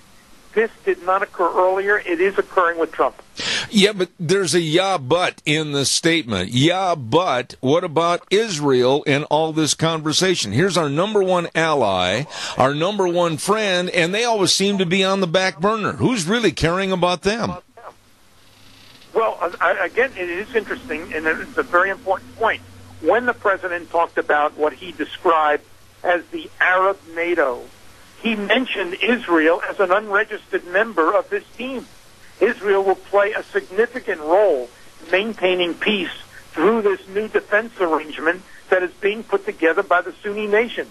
And even though Sisi can't say, I'm in an alliance with Israel, largely because the bullseye on his back will become even greater, and certainly the Crown Prince of Saudi Arabia can't say this, Israel now becomes a key player in the Middle East in the creation of this new defense arrangement. And if I would have said to you, roughly 5 years ago, that a defense team from Saudi Arabia would be going to Jerusalem to sit down with Jerusalem's military advisors and talk about joint military maneuvers, you'd say you're smoking hallucinogens. Yet it happened. And it happened in large part because we're now seeing a very different kind of role that Israel will be playing in relation to its Sunni neighbors. I absolutely urge everyone to get this book called Leading from Behind, the Obama Doctrine and the U.S. Retreat from International Affairs, written by Dr. Herb London. Herb, real quick, the book, where can they obtain it? All major bookstores? Well, it's available on Amazon. It's available for only $15. I would love to hear from your listeners about the book. So if they do get a copy and want to send me a note at londoncenter.org, I would love to hear from them. You know, you are a very prestigious guest on this program. Thank you so much. Please come back in the future, Dr. Herb London. Well, I'll be very happy to do that. You do a great job, by the way. All the best to you. Thank you, sir. I appreciate your kindness. Thank you very, very much. He really knows. He is the president of the London Center for Policy Research and the author of the new book, like I said, Leading from Behind, the Obama Doctrine and the U.S. Retreat from International Affairs. Woo! He knew all about the answers that need to take place over in a very serious Middle East. We got to get a weather forecast on here. Zeb, you're late again. My goodness sakes. And the weather brought to you this hour by Phillips, Oaks, Goodwin, Crane and Company. CPAs that have provided accounting services to the Mini-Cash area for well over 50 years. My goodness, the best of tax return preparation, tax planning, bookkeeping services, retirement planning, all of this and so much more. 2 locations to serve you, 1710 Overland Avenue in Burley and 620 5th Street in Rupert. Phillips, Oaks, Goodwin, Crane and Company. And right now, here's the lovely Gina with the weather. Today is is going to be the hottest day that we're going to have for this week, and then it looks like it's going to be right around the low 80s as we get on into tomorrow. But we have to suffer through today first. Mostly sunny skies, slightly breezy, winds out of the southeast, right around 12 miles an hour. High of 95 tonight, low of 60. For Tuesday, sunny skies, but it is going to be windy out of the west, right around 20 miles an hour, high of 81 with an overnight low of 54. Sunny skies, wind dying down just a little bit for Wednesday, high of 81 with an overnight low of 53. Sunny and 81 for Thursday, wind dying down even more. And then for Friday, slightly breezy, sunny, and back up into the mid-80s. That's your weather for Zep at the Ranch. I tell you what, I appreciate her forecast. She puts a lot of time and effort into this. Thank you, Gina. And the weather brought to you by Phillips, Oaks, Goodwin, Crane, and Company. And they can help a lot of folks, not only with your tax return preparations and tax planning, but also people that are starting a business or maybe a partnership, or maybe you want to hire some more employees and you've got more questions. Hey, call them. 2 locations, 1710 Overland Avenue in Burley and 620 5th Street in Rupert. Phillips, Oaks, Goodwin, Crane, and Company. Okay, we've got time for, some calls about choked to death. And I'd love to hear from you, so give me a jingle on the landline, 436-2244, 1-866-927-4587. Your calls are appreciated. By the way, Deanne handed me a note, and today is Berwin Mussman's birthday over in the Eden-Hazelton area, and the note says at the bottom, he's 29 years old. I don't believe in fairy tales, Berwin, and I certainly don't believe that. Berwin Mussman is celebrating, let's just say, 29 times, 3? Enjoy your birthday, my dear friend. Have a big piece of cake. Berwin Mussman, happy birthday to you. All right, calls are welcome, 436-2244, 1-866-927-4587. I want to hear from you before the end of the hour, so give me a jingle.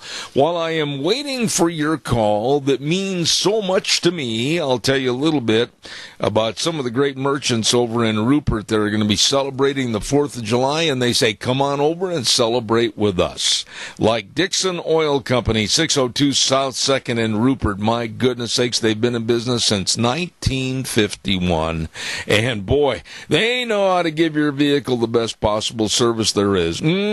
Gases, oil, fuel, heating, propane, all there at Dixon Oil Company. Daryl and the crew wish you a safe, sane, enjoyable 4th of July weekend, as does the great company called Mad River Laser, 502 East Street in Rupert. I've got to get a hold of Nicole.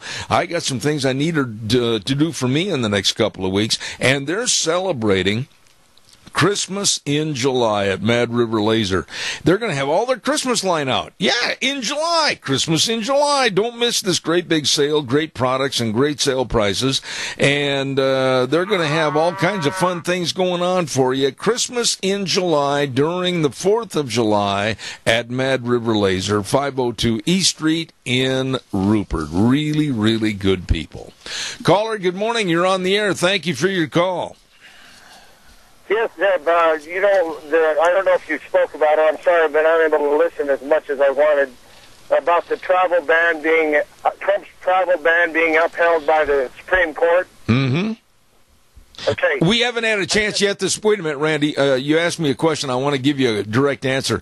No, I have not had the opportunity yet this morning to get into it because of the lengthy part of the conversation that it would entail. But let's make a quick summation of what this means, and I'm glad to hear it. I really am. Yes, it's great. After your last guest, see, this is the thing. If Trump is successful, I know I'm just repeating this, but it just keeps coming to me over and over again. The more successful he is, the more. Right now, they said he'd be reelected with more votes than he got. Well, they said that he would win the popular vote. Okay, and so in other words, his popularity is growing. The media destruction is backfiring, and so today with this travel ban being upheld by the Supreme Court, and what's happening throughout the world with your former guest, your previous guest there, what is happening is going to have so much effect, and the popularity of Trump is going to grow so much that his election, his re-election will seem easy. And then if he is reelected again, and then we have another 6 to 8 years of Pence or another Republican, this could be, the kind of thing that, you and I have been waiting for a long time. And Randy, I hope I didn't misspeak a minute ago, but if I did, I apologize. I am absolutely in favor, I hope it came out that way, of the travel ban. And the reason I say that is other presidents have had the same power to do so during their administrations. It just seems the scrutinization of the Trump administration and everybody being against him and his thoughts and philosophies has caused a lot of turmoil. I honestly think we should be able to say, no, you can't come to America, or yes, you can come to America. There has to be a vetting system. We have to know why they're here. We have to know what they're going to do. And I am in favor of being very, very selective. Your thoughts quickly. Well, Europe is just, they're making an example of Western Europe. And those people, they don't know where they're going to get hit next and when. And let's face it, Zeb, America is, we're different than we used to be, but with some proper leadership, we can kind of get squared away a little, and American can be like it's supposed to be. Absolutely. Could not agree more with the way you stated that. Randy, I was wondering if you were going to call in. My goodness, it's not a Monday morning without hearing from you. Thank you. Well, you know what's happening? Investor confidence is up. The consumer confidence is up. This mid-Atlantic area is smoking. People are busy. And, it's called capitalism, free market capitalism. And these people go out here and create commerce. And they make a living doing it. In fact, some of them are getting rich. And you know what? Rich people hire people to do things. Holy cow. You mean to tell me that we might have brighter days on the horizon? God bless you. I got to run to the news, Randy. Thank you. Bye. All right, buddy.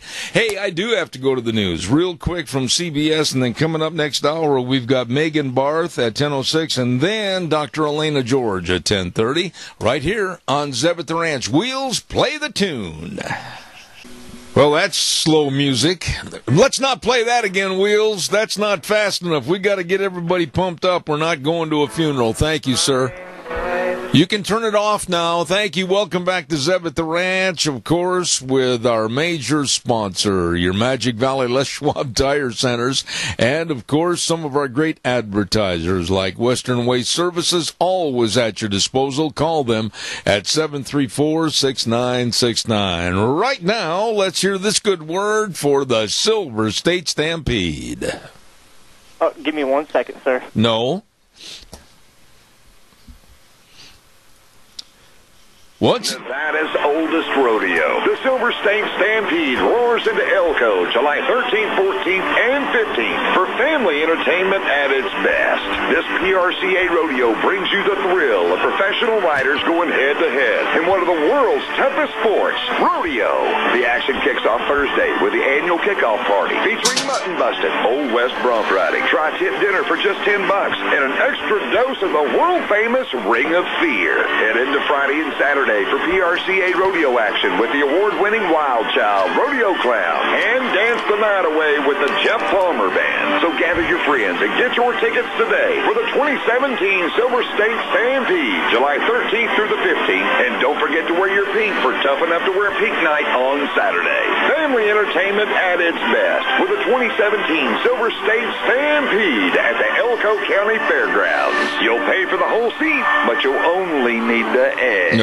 Thank you very much, and a lot of fun down in Elko, Nevada. By the way, there's going to be a lot of fun up here in the next couple of days, too. over at the Rupert 4th of July celebration. And some of the great businesses that welcome you over there, Rupert Animal Clinic at 200 South Highway 24 in Rupert. Number to call, 436-9818.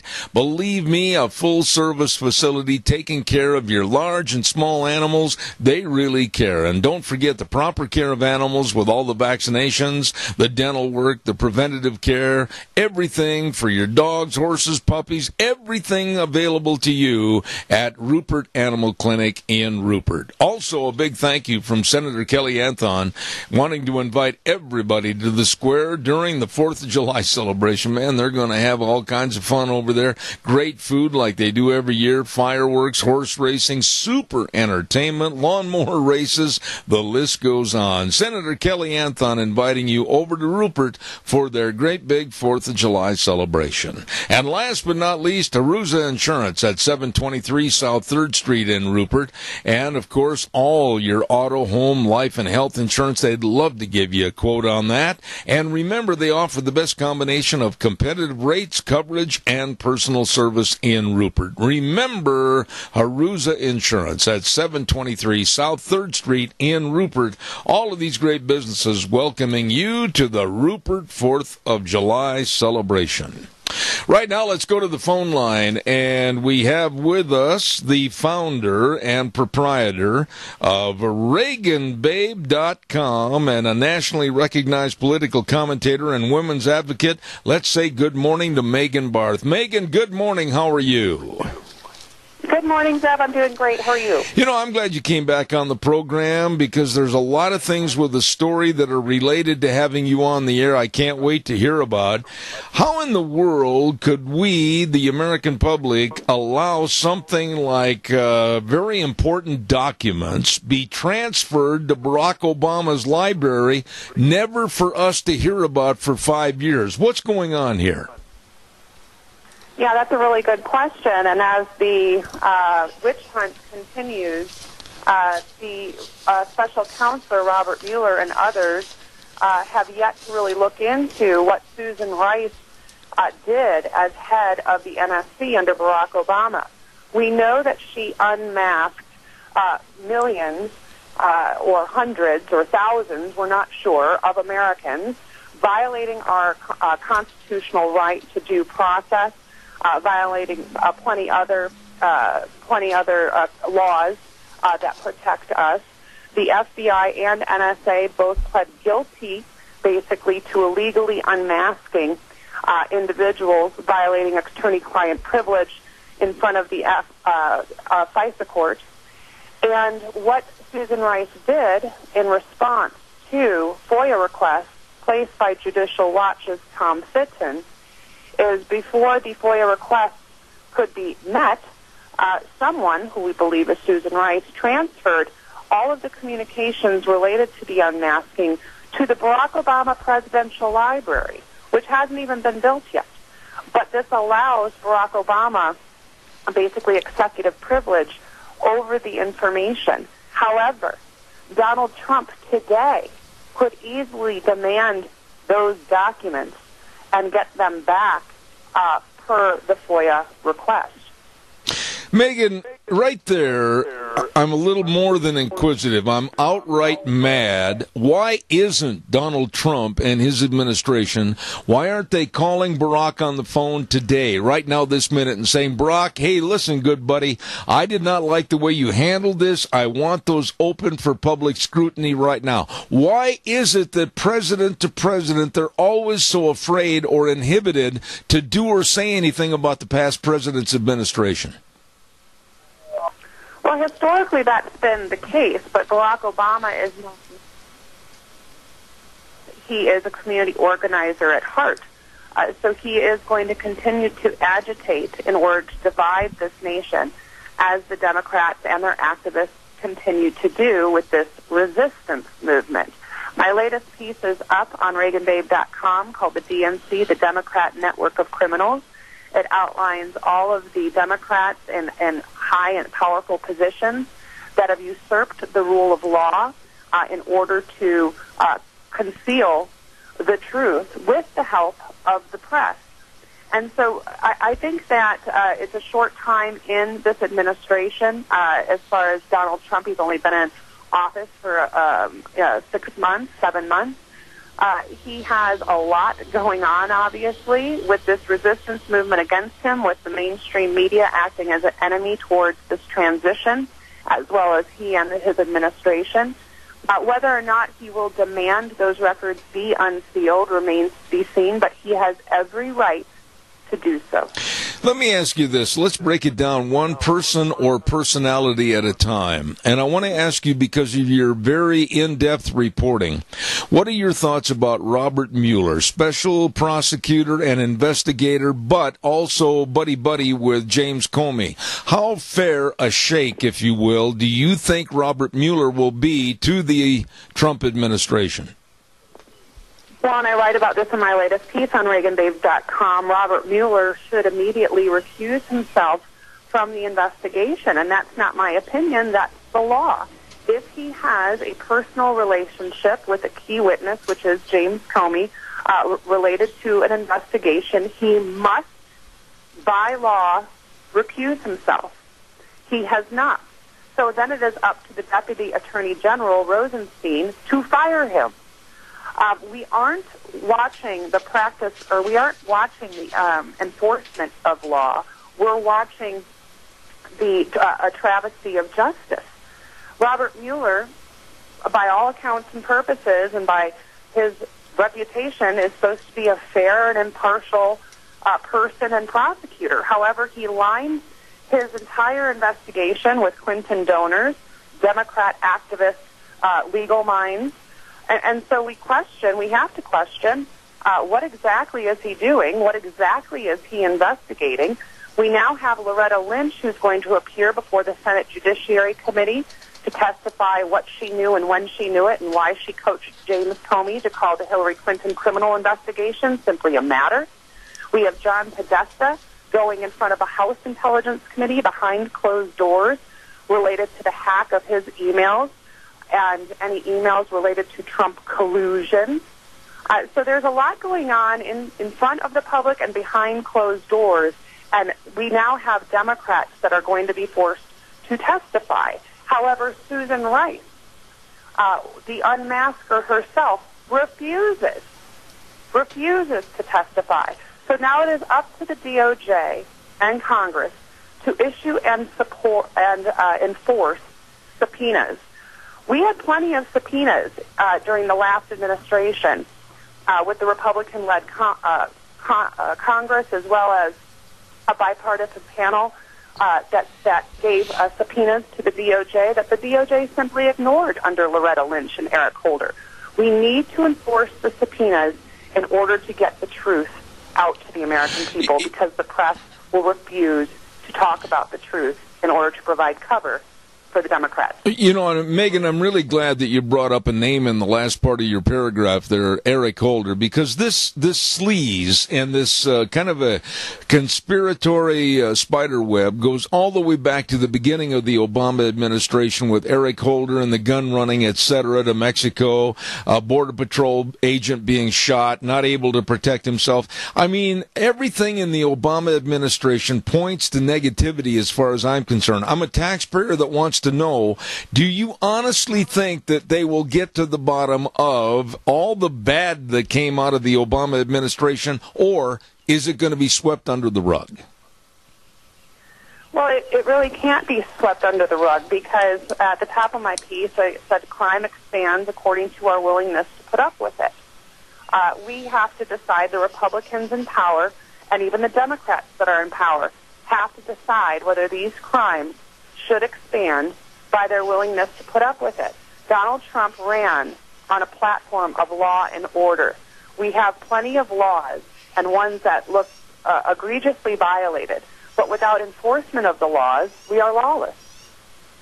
You know, when you talk about Susan Rice and the unmasking of identities of the U.S. citizens associated with the Trump's presidential campaign, what about the repercussions or ramifications? What about all the lawsuits that could prevail themselves? This thing could be a piece of dirty laundry for years and years in the future, could it not?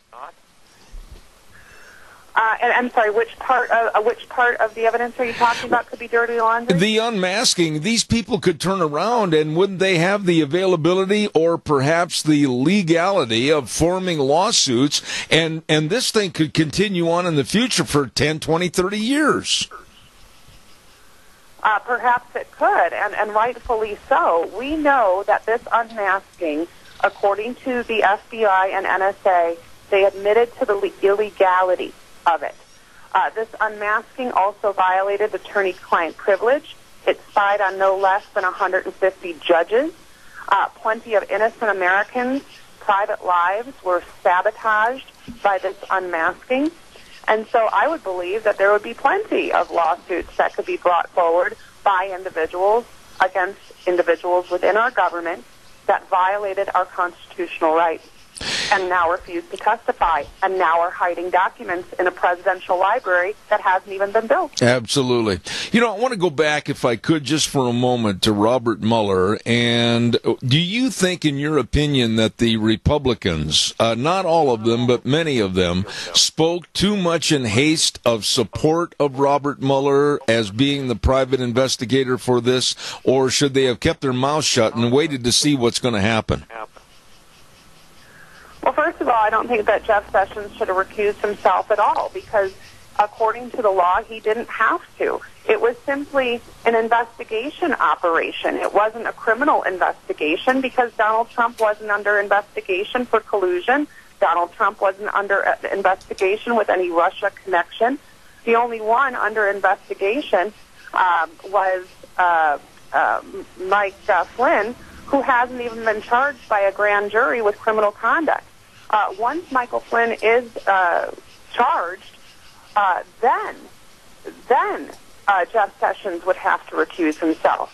But Jeff Sessions got some very bad advice from the ethics team that he consulted with. And so his recusal allowed this special counsel to be placed in the first place. And I don't believe that the Republicans should have supported the special counsel, because it only dragged on a quote-unquote investigation that never existed in the first place. Right. Now we have the investigation taking all different forms of obstruction of justice, I believe. But now we have Loretta Lynch being asked to come forward and speak in front of Congress, even though she refused to answer 74 times a variety of questions when testifying in front of Congress before regarding the Hillary Clinton investigation at that time. So I think the Republicans were a little too easy to bend. I always say that they play checkers in this blood sport of politics, while the Democrats play chess. Absolutely. Very well put. Megan, let me ask you, you mentioned it earlier, and I'm going back to your statement about Donald Trump, 6 months in office as President of the United States. Would you look at it as an outsider and a writer and a study of politics that it's been a wasted 6 months because of the Democrats dragging their knuckles in their feet, or do you think he's accomplished things even with a resist attitude from the Democrats? Oh, I think he's accomplished a lot, but we just aren't hearing about it in the press because they want to run with the Russia narrative in order to sabotage this administration and create more dissent, instability, and divide in this nation. This is what the resistance movement is about, and the press is part of it. What they are doing is simply providing cover for the Democrats and all of the alleged crimes. But the administration is slugging along. They had a Supreme Court victory this morning. They're allowing whistleblowers greater power at the VA. They're allowing also the head of the VA to fire various employees without the protection that they once had. He's reduced regulations. We look at the stock market, billions of dollars in growth, consumer confidence, small business index at an all-time high. And so he's making a lot of progress. 38 bills have gone through Congress and passed. So, you know, he is making progress, and I would say he's making progress, a great amount of progress, against some very strong saboteur headwinds. I agree with you. And speaking of that last sentence, let's talk a little bit about the Republicans. I've said this on my program, and I mean it, and I'm not going to change. They have the House, they have the Senate, and they have the Oval Office, but yet they seem to have no spine. They can't find where they locked up their courage in the closet.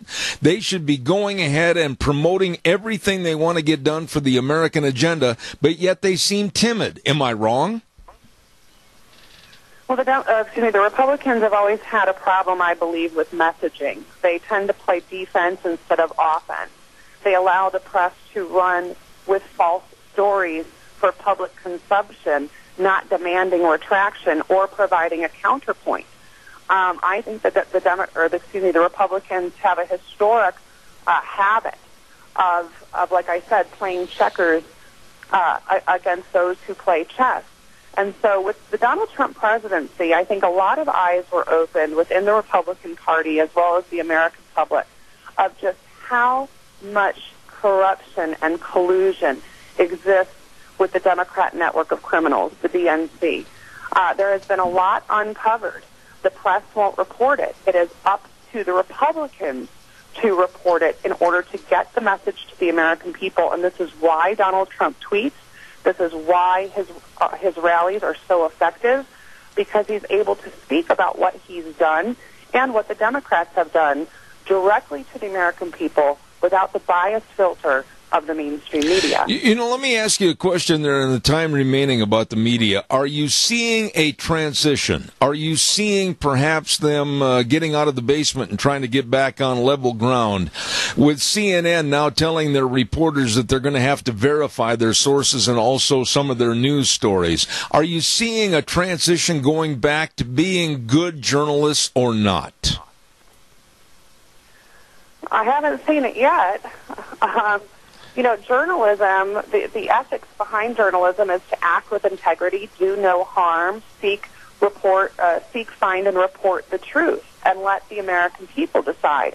We have an activist media. We have a politically compromised media. We look at the media, and they have an approval rating about as low as Congress.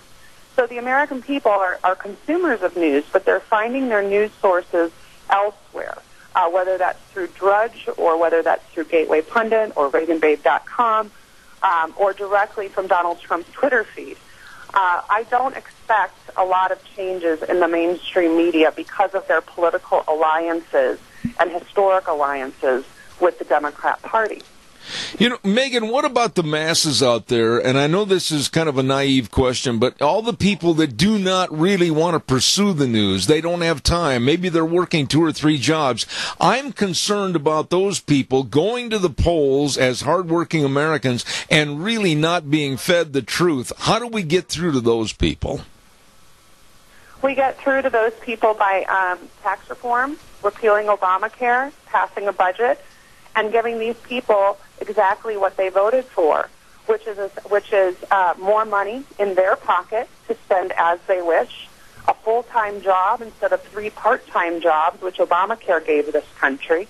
So through this success, Donald Trump will win another election. His success will be the greatest motivator to get people to the polls, because Pew studies show us that, number 1, people vote for a leader who they can trust, and number 2, voters vote with their pocketbook.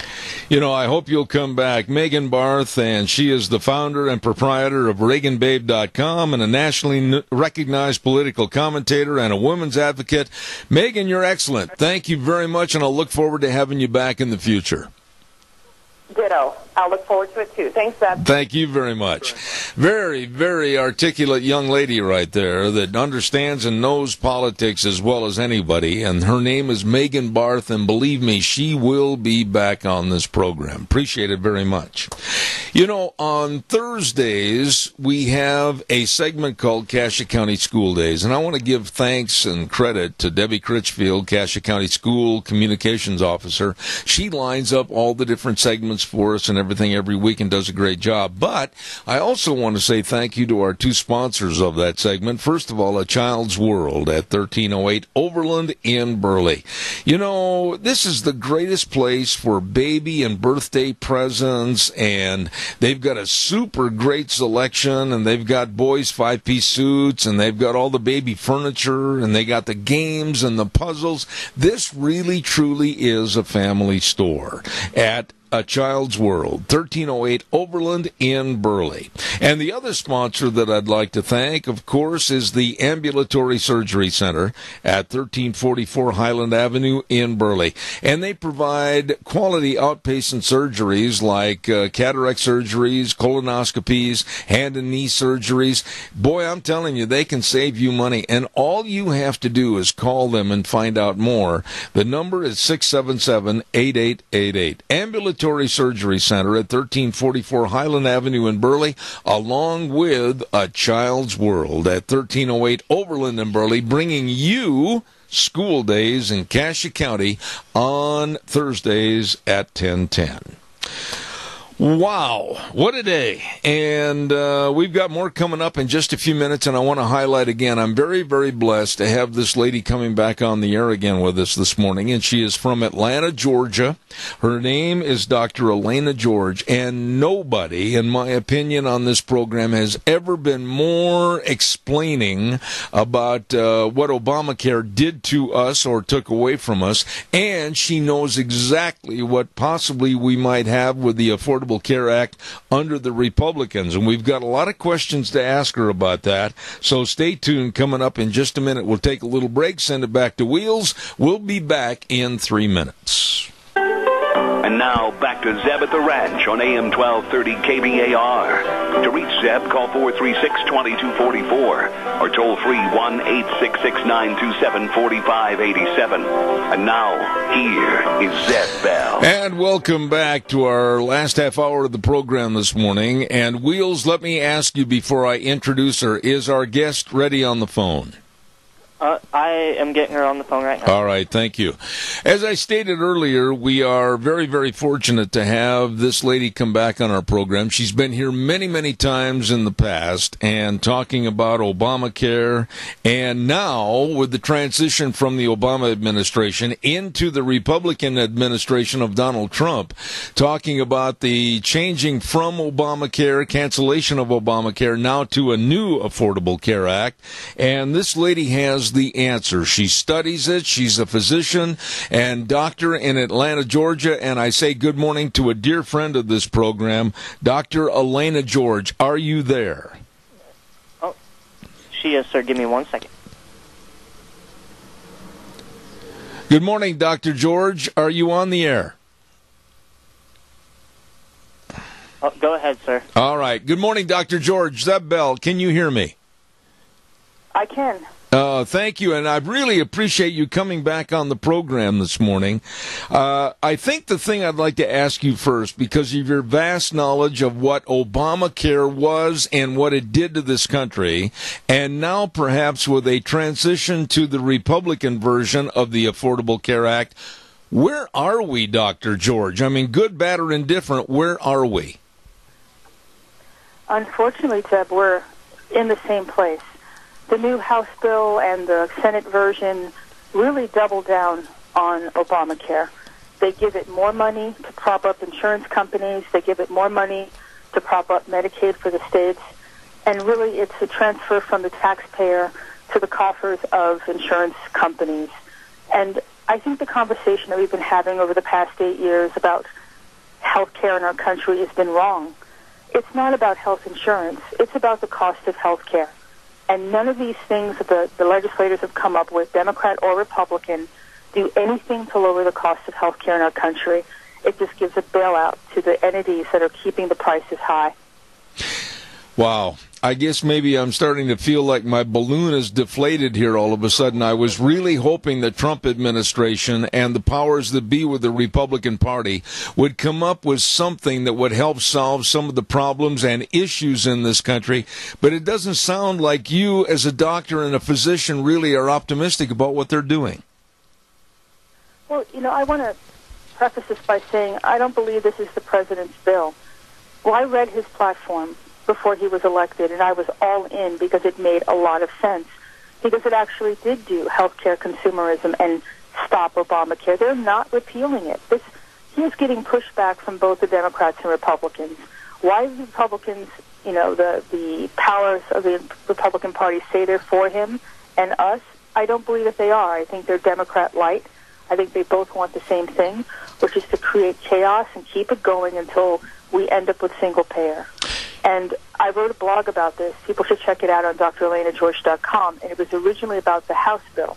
And I said it's not a repeal, it's not a replace, but it's actually, if it stays in its same form, will push us faster towards single payer. You know, Dr. George, you've been so openly honest on this program, and you've hit the nail on the head every time with the facts. Single-payer insurance, one size fits all. Honestly, it almost seems like there's a collusion between some of the Republicans and some of the Democrats to force us down that road. Is that what you see? Yes, I do. I mean, this is all theater, where they supposedly hate each other and, have this rhetoric that's, supercharged rhetoric, but actually they're both moving in the same direction. You can say that when you look at how it's been funded. They keep the subsidies in place. They keep community rating in place, which community rating, for those who don't know, means that if you're sick or well, you all pay the same price. That doesn't work. I mean, what that means is that if you're healthy, you're paying a heck of a lot more than you should have to. And if you're ill and you're of poor economic means, nothing's being done to bring the cost of health care down. They're just going to give you a subsidy to help you pay for something that you can't afford. And to top it off, they have all of these cafeteria of things that need to be covered. Why? Opening at 10 things that need to be covered. If you're a man, why do you cover GYN issues? If you don't have kids, why do you have to cover pediatric dentistry? Why can't they just let people pick what they want to have covered instead of it being centralized where they know what's best for all of us? They don't know what's best for all of us, and they have a conflict of interest because they're taking money, honestly, from the same entities that are keeping the costs high. My mantra has always been, Zeb, follow the money. And if you do that, you figure out why this thing is always broken, why it won't be fixed, and why they're not getting to the real root cause of healthcare costs. Absolutely. We have a caller with a question, but I want you to just answer this briefly, and then we'll take the call. Am I wrong or naive in thinking that this is just a matter of trying to get rid of competition and the government being in control? Yeah, you're right. And let me tell you what I think single payer means for the United States version. It's not going to be like Canada. It's not going to be like the UK. It's going to be a corporatized, crony version of single payer, where the government takes our taxpayer dollar, gives it to the insurance companies so they can, quote, subsidize their customers, and the insurance company is going to run the show where they get to decide what gets covered, how much you get paid as a physician with the backing of the government. That's not single payer like everybody thinks it's going to be, because it means that the fiduciary responsibility, the power of the purse, is not with the patient. And if you don't control your money, someone will control it for you. That's the major problem with this thing. And the fact that I talked about it at length on your show, it's cheaper to access health care in our country now if you pay out of pocket cash than it is to use your insurance card. That doesn't change in this system, except they just keep taking more money from you. Absolutely. Let's take a call with a question. Good morning, caller. You're on the air. Quickly, please. Well, Dr. George, are there any senators or congressmen that are worth you-know-what? I mean, we're from Idaho. We'd like to think that, we got some pretty conservative, leadership here. But Mike Simpson, I just drowned him in the river. So I don't know. Who are there? Is anybody in the Freedom Caucus worth anything? I'll hang up. Go ahead, Dr. George, please. One question, sir. I've been to D.C. I've actually been part of a consortium of doctors to go up there and tell them what it's really like on the front line for doctors and patients. And we do have senators up there like Pete Sessions, who's awesome, who's listened to us. But there's a bigger game up there where they have to, glad handle each other and be friends and, make deals. But their deals are not in our interest. They're not. If you look at the top 10 lobby groups to D.C., most of them are healthcare related. And I'm sorry, but the insurance company doesn't really have the best interest of the doctor or the patient at heart. They have their stockholders and their CEO salaries. That's what they really care about. It's not patient care. And I said this years ago, Seb. Obamacare was never about health care. It was about control. Yes. Control of 1/6 of the economy, control of your patient choice, control of your health care freedom, and your privacy. You're now a metadata as a patient. They are glomming onto all sorts of data about what you do, how you think, whether you have a gun in your home, whether your kid thinks he's a boy or a girl. It's ridiculous. And until we, as doctors and patients, withdraw our consent, then it will continue. You asked me if I thought they were going to do anything. I think no, but I'm going to handle my business. So I don't have health insurance. I don't give health insurance to my employees. We have medical cost sharing. Mm-hmm. We don't want to play the game. I barter in my practice. I do price transparency where you can go on my website and see what my costs are. That's how we fight this, is educate the patients so you know what the real costs are so you can make your own decision. And one of the things that people aren't really aware of is that the president has removed the mandate. He did it in an executive order. So we are now all free to stop buying stuff that we don't want without being taxed or fined. They don't mention that because I think they want people to think you have to pass this, otherwise you won't be free. But he already did it for us, months ago, and we now have free to pick our own choice. So people need to know that. Dr. George, let me kind of throw certain instances up to you that I'm really concerned about and get your response. I'm now considered to be a senior citizen.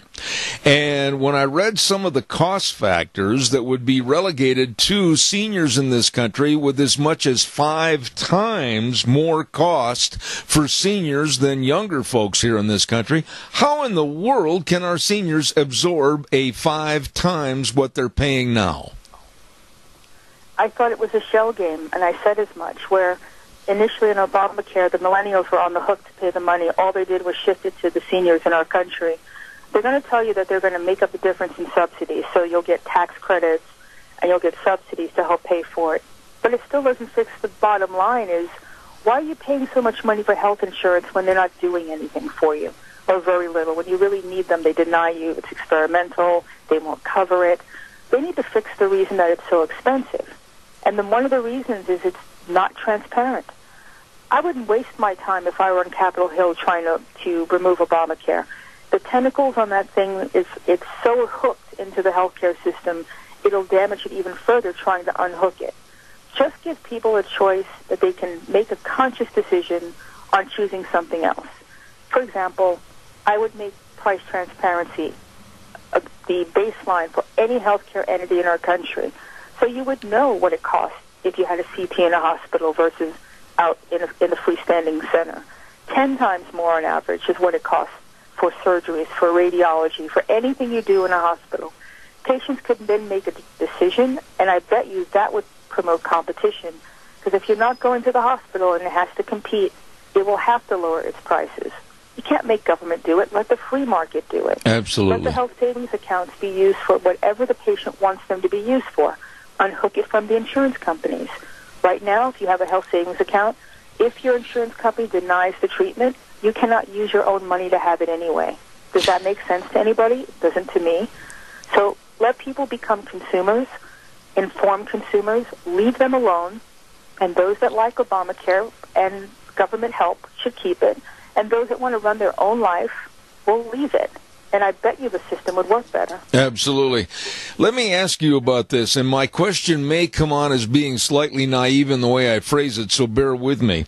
But I have said for a long time that the Medicaid problem in this country, a lot of the waste and a lot of the loss of money could be solved if they went on a file-by-file, case-by-case basis and really found out who was qualified and who wasn't to receive Medicaid, and we could save a lot of money by scrutiny of these files. Do you agree or disagree? I absolutely agree. And under Obamacare, they expanded who was eligible for Medicare. So I think it went up to 450% of poverty. That's middle class. So they actually, this is why they damaged it, Seth. You give somebody something potentially for free, they don't want to give it up. So they captured a ton more people into the Medicaid rolls, even though they weren't getting care, but they get counted as being served, basically. And it's totally not true. People still can't find doctors who take Medicaid. So what was the help for that? But I agree. Let's make it more stringent. It was designed for people who couldn't afford it, women with children who weren't working. That's who it really should be used for. It's a catchment, not for people who work two family members working, making $100,000. That's not what it was designed for. But they wanted to get numbers for Obamacare to make it seem like it was successful. And they've really ruined a lot of the healthcare system in the process. One of the things that Donald Trump had campaigned against when he was running for the presidency was Planned Parenthood. And now the argument is in front of him and others in the Republican Party to defund or to leave the funding the same for Planned Parenthood. What are your thoughts about this? Personally, I'm against abortion. That's my personal preference as a Christian and a doctor. I took a Hippocratic oath not to perform abortion, so I'm not a big fan of that. And the law states that the government should not be paying for abortion. And they're giving the side, they're getting around it by a technicality, saying that they do other things, and the government's money is being used for, quote, other things. But, if you look at the amount of money that Planned Parenthood makes on a private setting, they don't need government money. They're doing just fine without it. So they should cut it. I mean, no one, and the line about, mammograms, they don't even do mammograms in Planned Parenthood. Let the clinics take over. Let the private doctors take over. Why should this entity be given money, and it's also a political wing or political organization as well? Doctor, when I look at Mitch McConnell and I look at the Paul Ryans and others of that ilk on the Republican Party, hurry, hurry, hurry, let's get this through, we've got to get it done this year. Wait a minute, I'm still not sure that this is a race and the finish line is going to benefit the American people. Why not take some more time? Why not make it 2018 or 2019? Really, I'm naive on this subject. You're much more knowledgeable, but what is the big hurry? That's a good question. I don't think that it's well thought out, but I also think that it's keeping the status quo. And it's also going to be used as a battering ram in 2018. So I'm not sure which side, if you want to pick a side of Republican versus Democrat. The leadership doesn't seem to be very forward-thinking, because when this does fall apart, because people can't afford it either, the Republicans are going to get the blame. The Democrats are going to be off the hook for all the chaos that they created. Would he be doing himself and the country much more service to put something forward that actually repeals it, not doubles down on it? Or, as I said, do other things. Promote a free market. Have these three things: health savings accounts, price transparency. That would help the market actually thrive, and it would lower the Obamacare folks that were on Obamacare, because they would know that they had a choice. Again, we're not in such bad straits as we were before, because the mandate is actually gone. So you're not beholden to that. You're not going to be fined. You can find an alternative. You don't have to wait for government or the legislators to kick in. They're not helping. You wait for them, you're going to be on the outside looking in. Do something else: direct primary care, cash-based practice, medical tourism. You can go online. There's discount pharmacy, companies that give you discount pharmaceutical products, brand name and generic. BlinkHealth.com, RxSpark.com. There's a ton of things out there. Go to my website, drelenageorge.com. It's all about educating yourself. It's all opportunity for you to get out of Dodge while you can, before they do something that's going to make it bad for everybody. Absolutely. And there's one segment of this study that I'd like you to go into. I'm really concerned about cancer research. I'm really concerned about kidney care and care for kidney diseases and heart conditions, etc. What I see, and tell me if I'm wrong, that if they go to a single payer type insurance program, what about the studies? What about the innovative ideas? What about the creation of students wanting to get in the medical business? What is going to be the incentive for them to want to get in and study and help people? It's going to have a chilling effect on medical innovation, on, just thinking outside the box. Nothing in medicine is one size fits all. There's always an outlier. And if everybody is just taught to look straight down the middle and not deviate, it doesn't help anybody. We're already seeing a chilling effect on our healthcare education system. The suicide rate is up among medical students. The medical student roles have dropped. We're having to take foreign students into our residency programs to fill them in some instances. It's not a good situation. And if there's nothing to look forward to, if you see your mentors dropping out, committing suicide, leaving the profession, that doesn't bode well for the healthcare profession. But what they really think, and I think it comes down to really having a very big disrespect for doctors. There's this mindset now that anybody can do what doctors do. You can be a nurse practitioner, physician assistant, a tech. It's all the same. It's all a team, and they're all interchangeable. And we can use Watson to make up the difference. It doesn't work that way in the real world. I think people will find out that when you really need a skilled professional to actually help you, you're not going to have one. This is not something that you can reverse overnight. It took me 10 years to train to be an ENT. If there's none coming after me and I retire, you don't have the same expertise. We're already losing it's a brain drain with older doctors leaving the profession. This is a problem. Dr. George, last question and final thought for this morning, but why aren't they, being the politicians, the Rand Pauls and the Paul Ryans and the Obamas and the Trumps, why aren't they listening to you? Why aren't they listening to the conglomerate of doctors that know more about this than anybody else? Why are politicians in wingtip shoes and three-piece suits trying to act like they know this problem? Because we don't have enough money to get their ear. We have more power than they do, actually, because we get to vote for them. And until we say we're not voting for you because you're not representing us, we don't seem to do that en masse. We get caught up with my team won. They're going to work for me now. They haven't done it in 8 years. They're not going to do it. They're just playing games with us. I'm done playing games. I'm going to handle my own business. And anybody who's willing and able to listen and think outside the box, do their own research. I don't live in fear, and I don't believe anybody should have to live in fear. I don't trust them to have my back as a patient, as a citizen at this point, and I'm going to do me. I think if more people thought that way, we would not be in this position. Withdraw your consent.